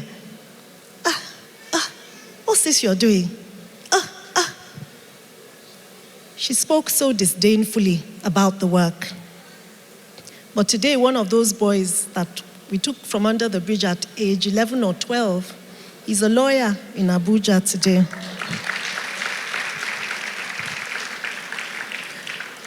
The very first book I published, not the very first one I wrote, but the very first one I published is called They Call Me Mama.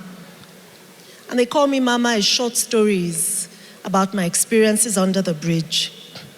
The cover painting of the book They Call Me Mama was by one of the area boys. He could paint, and we encouraged him to paint. I would invite him to functions to put his artwork outside, and he sold the paintings. And one of the paintings I bought from him, I took a picture with my phone and told him, frame it for me. And that was the last time I saw him. That is the cover picture of my book, They Call Me Mama. 3 little boys under the bridge, born year after year by a teenage mother whose boyfriend was an area boy. And I wondered, how on earth are these boys going to learn anything? Even their mother doesn't know anything. What hope is there for her? For she has no skills and she has no education. And so I say, stop looking at your shoes. Look up, Dolly. You've got to speak up. You've got to fight. You've got to make a way for them. And those 3 little boys and their mom are the reason why I started the Women's Helping Hands Initiative in 2006. Because I realized that if she knew better, she would do better. If she knew better, she could help her children better. I met a young girl. Her mother, unfortunately, had a child before she was married. And when it was time for her to get married, she decided, I'll leave my daughter with my dad because I won't take her to my new home. I met her at our shelter because her grandfather raped her and she was expecting the child. She cried every day. We cried every day till the baby was born. Check in on others. There's a lot that's required to make them fine. Advocate to be you, but also know that you were made to advocate for me to be me.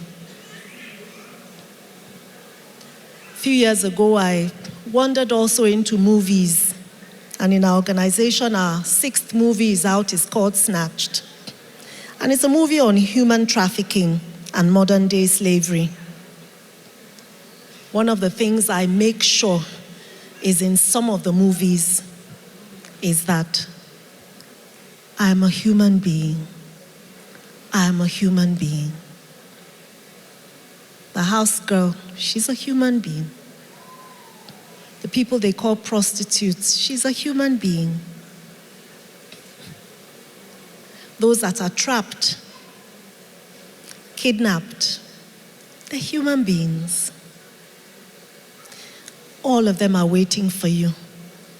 If anything stirs you up, if anything makes your heart quickened, if anything touches that place in you that you can't sit still, flow with it, please, and be your authentic self. None of it is for you. It's actually for the rest of us. And that's why I'm here.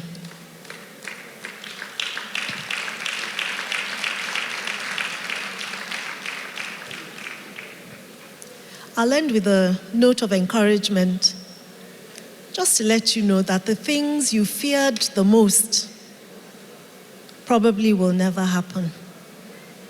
And what a shame it would be to get to the end of your time on earth and to wish and to wonder and just to be so sad that you didn't live the life that you were called to live.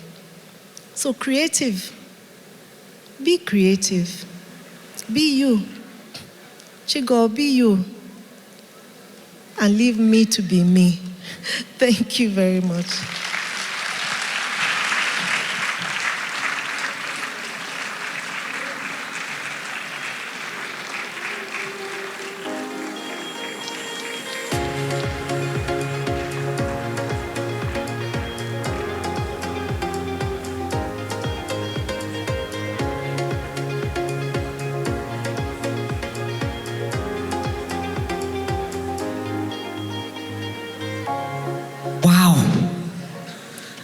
Can we put our hands together for her one more time, ladies and gentlemen?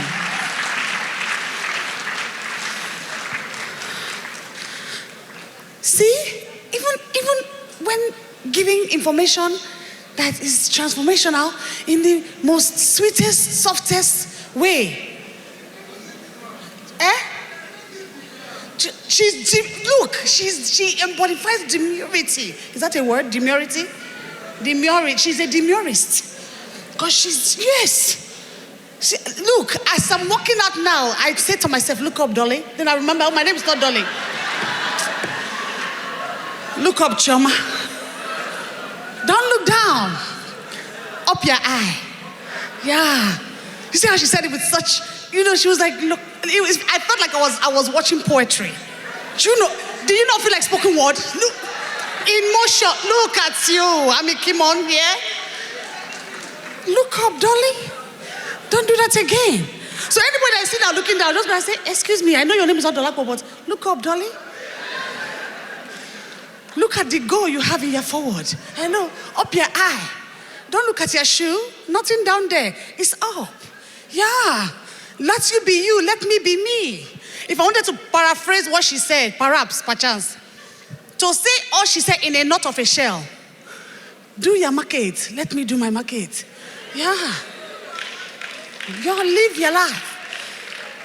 Because some people are trying to hinder you. Just look at them and say, leave me to sell my market. And you sell your own. Please put your hands together for her one more time. Like, it's amazing. She said she was a fan of mine. I said, what? Is she for real? Was she a fan? I was like, oh, because I never feel like I give anything seriously. But I mean, like, Her Excellency just said, this is my Choma voice, excuse me. Chigul has sold market, but Choma went to school, She has knowledge, She she knows some things. She's multilingual. Hello? I do speak other languages. Hello? Yeah, including Pidgin and Chigolingo. Yeah, because I'm a joyist. Oh, I do give joy. I'm a joyist. Yeah, I love it. So that's so amazing. So ladies and gentlemen, at this time, we're going to give you a chance to stretch a little bit.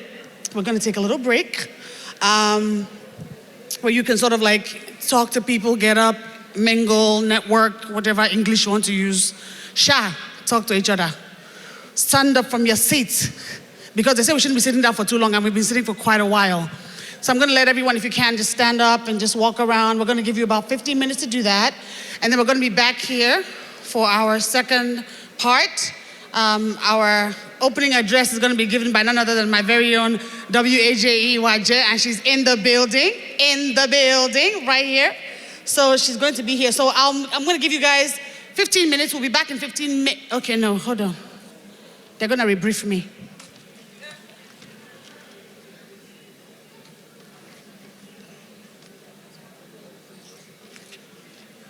So we're just going to by way of respect and giving honor to whom honor is due, we're going to let Her Excellency exit out this front right here. Because all of us, we have good broughtopsy. That means we're brought up well. So broughtopsy do demand that we let her to left before we left. I just need to stop talking like that.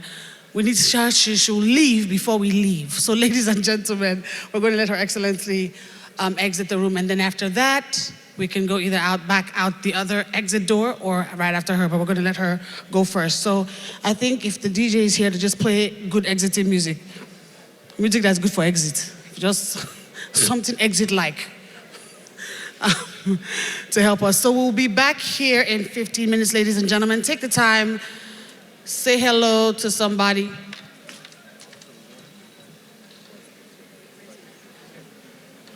Okay, so before we move on, very quickly, because we know that there is something happening later today, a very amazing concert. So I'm going to let Great Man Take It come on and talk about the concert before we go so that you know what is to come, because it's going to be a time and a half. So put your hands together for him as he comes to discuss the concert. You people, this is your clap. Go clap. Can we put our hands together, ladies and gentlemen? Thank you very much, Your Excellency and Your Excellencies, distinguished ladies and gentlemen. My name is Great Man Take It. I am an artist, singer, songwriter, rapper, actor, creative generally. And I would like to invite you all. I mean, I'm doing this because I'm trying to be humble, but I'm putting it to you that you're going to be missing out if you do not come for this concert this evening, because Ayo Vincent is going to be around, Buchi Boy is going to be around, Joe Praise is going to be around, Sinach is going to be around, Eben is going to be around, Onos Ario is going to be around, SMJ is going to be around, my humble self, I'm going to be around with a weapon of mass jugular destruction. So make sure you come through, because it's going to be an amazing time and it's going to be very entertaining and it's going to be very edifying. See you guys very soon, 7 p.m. God bless you all. Thank you, Great Man Take It. So he's going to be there. He has told you who's going to be there. So you guys have 15 minutes to just stretch, exercise yourself, relax, stretch. I think there's coffee and stuff. I'm not sure, Ayo. Do we have refreshments? Do we? There's some refreshments, coffee, and just little. It's not full meal. It's not rice and stew. It's just small mechetras. So do feel free to stand up, stretch, and then we'll see you back here in 15 minutes. Can somebody please keep us to time, Ayo? 15 minutes, we're going to be back here. So we'll just make sure everybody's back. So see you guys in 15 minutes. Because I need and I need and I need and I need you more. Yeah. You know what? Fly in the sky in the night. Somebody name 2 songs that Waje has sung. 2 songs. 2 songs that Waje has sung. 2 songs. Don't Google it. Some of you are about to Google. Enter Google. You're entering Google. Waje is here. 2 songs. 2. You have Google Haba because you look like somebody who's happy that you look like someone who's happy that they are cheating. You look like those people in school. Those types. Yeah, I bend my neck. Well, let me see your paper now. The first. Wait, don't shout. Wait. If you know it, just raise your finger and say anti-I. Just say anti-I. I'm coming. Okay, so give me 1. Give me 1. Eh? She's here. Say, what is it? Aunt W. She said, oh, come in. She correct. She's correct. Okay, that's 1. Go over there. Some of you have Googled it already, but I will let you. Una, don't Google them. No, Waje, you can't answer your own question about yourself. Like, what kind of... That's not a democracy. So, Joyce, come. Not what. That's not what. Huh? As much as we want Joy to come, it didn't come that time. Somebody sang that song, but not W. Somebody else. Oh yeah. Do you know it? 2 more songs. I need 2 more songs from Waje. 2 more. Yes.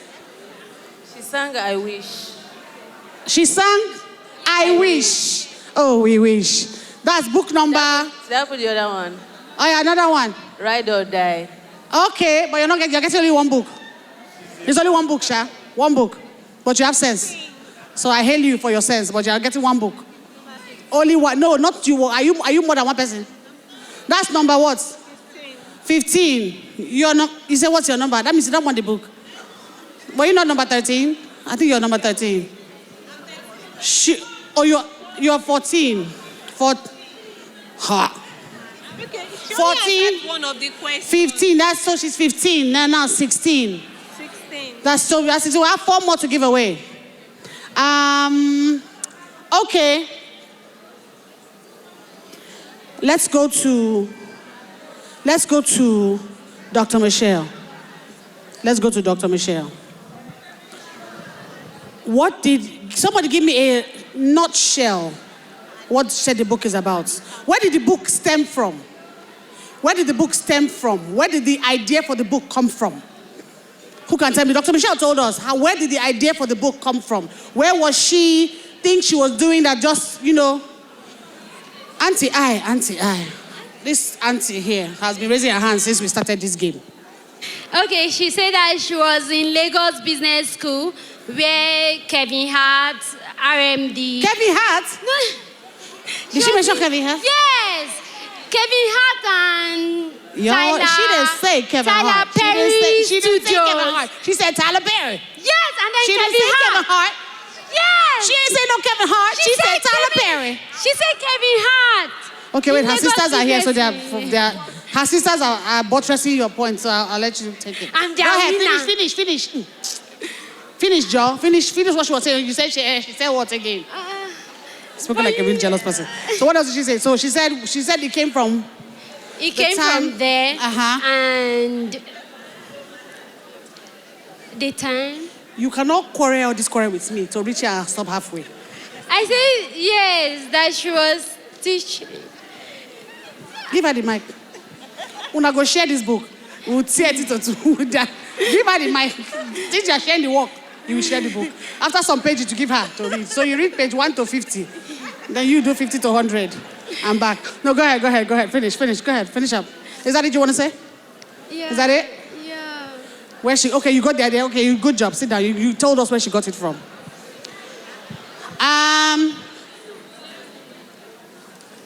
Okay, I'm coming to this side because these people here have not said much. And I don't know. Somebody in this area, tell me. You can't answer questions, W. You're a guest speaker. Be a guest. Stay in a guest position. Don't ask for anything else. Sorry. Yeah. She said, of what? You don't know your number. We have 3 more books to give away. 3 more books to give away. Who? Yeah, so that gentleman in the brown shirt. Mr. Amadi, please show yourself. Mr. Amadi. Oh, you have books here. How many books do you have? 20, ba? So you can see her actually. So she's, okay, so she can. We have 3 more to give away. How many more? We have 3 more, right? 3 more? Okay, she was number 1. She was actually the premier member.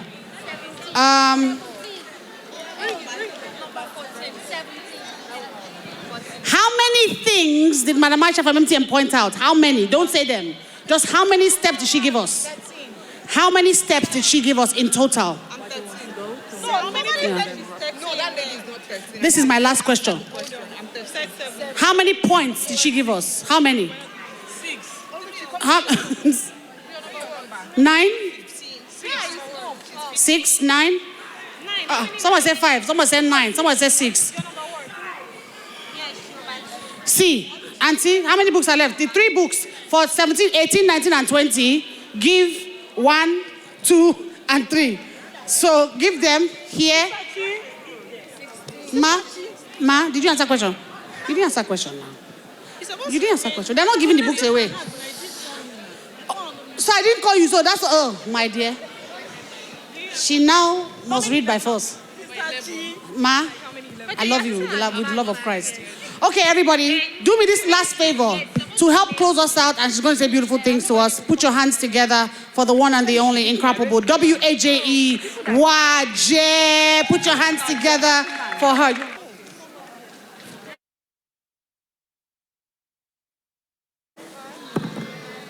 Should I sing for you?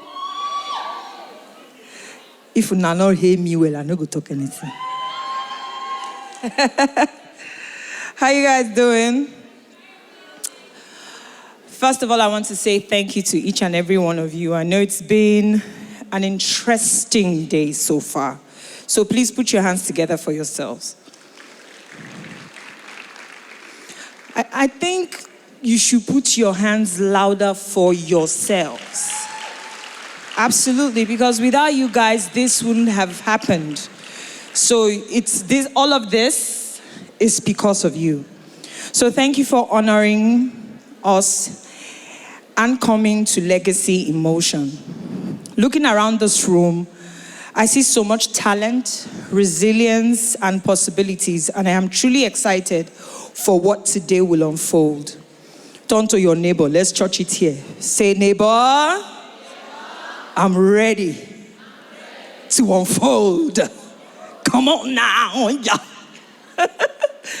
When I think about my legacy, I don't just think about albums, awards, or even achievements. Legacy for me is impact. It's about the lives we touch, the doors we open, and the opportunities we create for each other. My journey has shown me that talent may open the door, but it's our choices, how we use our voice, our businesses, our platforms that shape the story we leave behind. The theme today, Lagos, I said Lagos, can you imagine? The theme today, Legacy in Motion, reminds us that legacy isn't something waiting for us in the future. It's alive in every decision you make today. Every entrepreneur seated here who dares to innovate is putting legacy in motion. Every man or woman who chooses collaboration over competition is putting legacy in motion. Every leader who prioritizes purpose alongside profits is putting legacy in motion. Legacy is not something we leave behind when we're gone. It's something we live, breathe, and put in motion every single day of our lives. Let's remind ourselves that as creatives, as students, as entrepreneurs, as human beings, our stories matter, and together we are shaping the future. So as we end this session, we have listened. You listened to Uncle RMD, you listened to Omawumi, Tonto Dikeh. We have learned. You guys were answering Chigul, her questions about some of the things that you learned today. And now, we are going to put it in motion. Rewrite your story if you have to. Climb to the higher self. Remember the mindset of lifting people as you climb. My name is Waje, and it's been a great honor to meet each and every one of you. Now, if you have any questions about today, concerning anything that you heard, the things that are being offered, the books, the POS, whatever it is, there's an information desk. You can go to Fidelity Bank and ask questions. Ladies and gentlemen, did you have a good time? No, you don't sound like you had a good time. Did you have a good time? No, I want to hear it one more time louder so that people outside will hear you. Did you have a good time? So I'll see you at the concert, okay?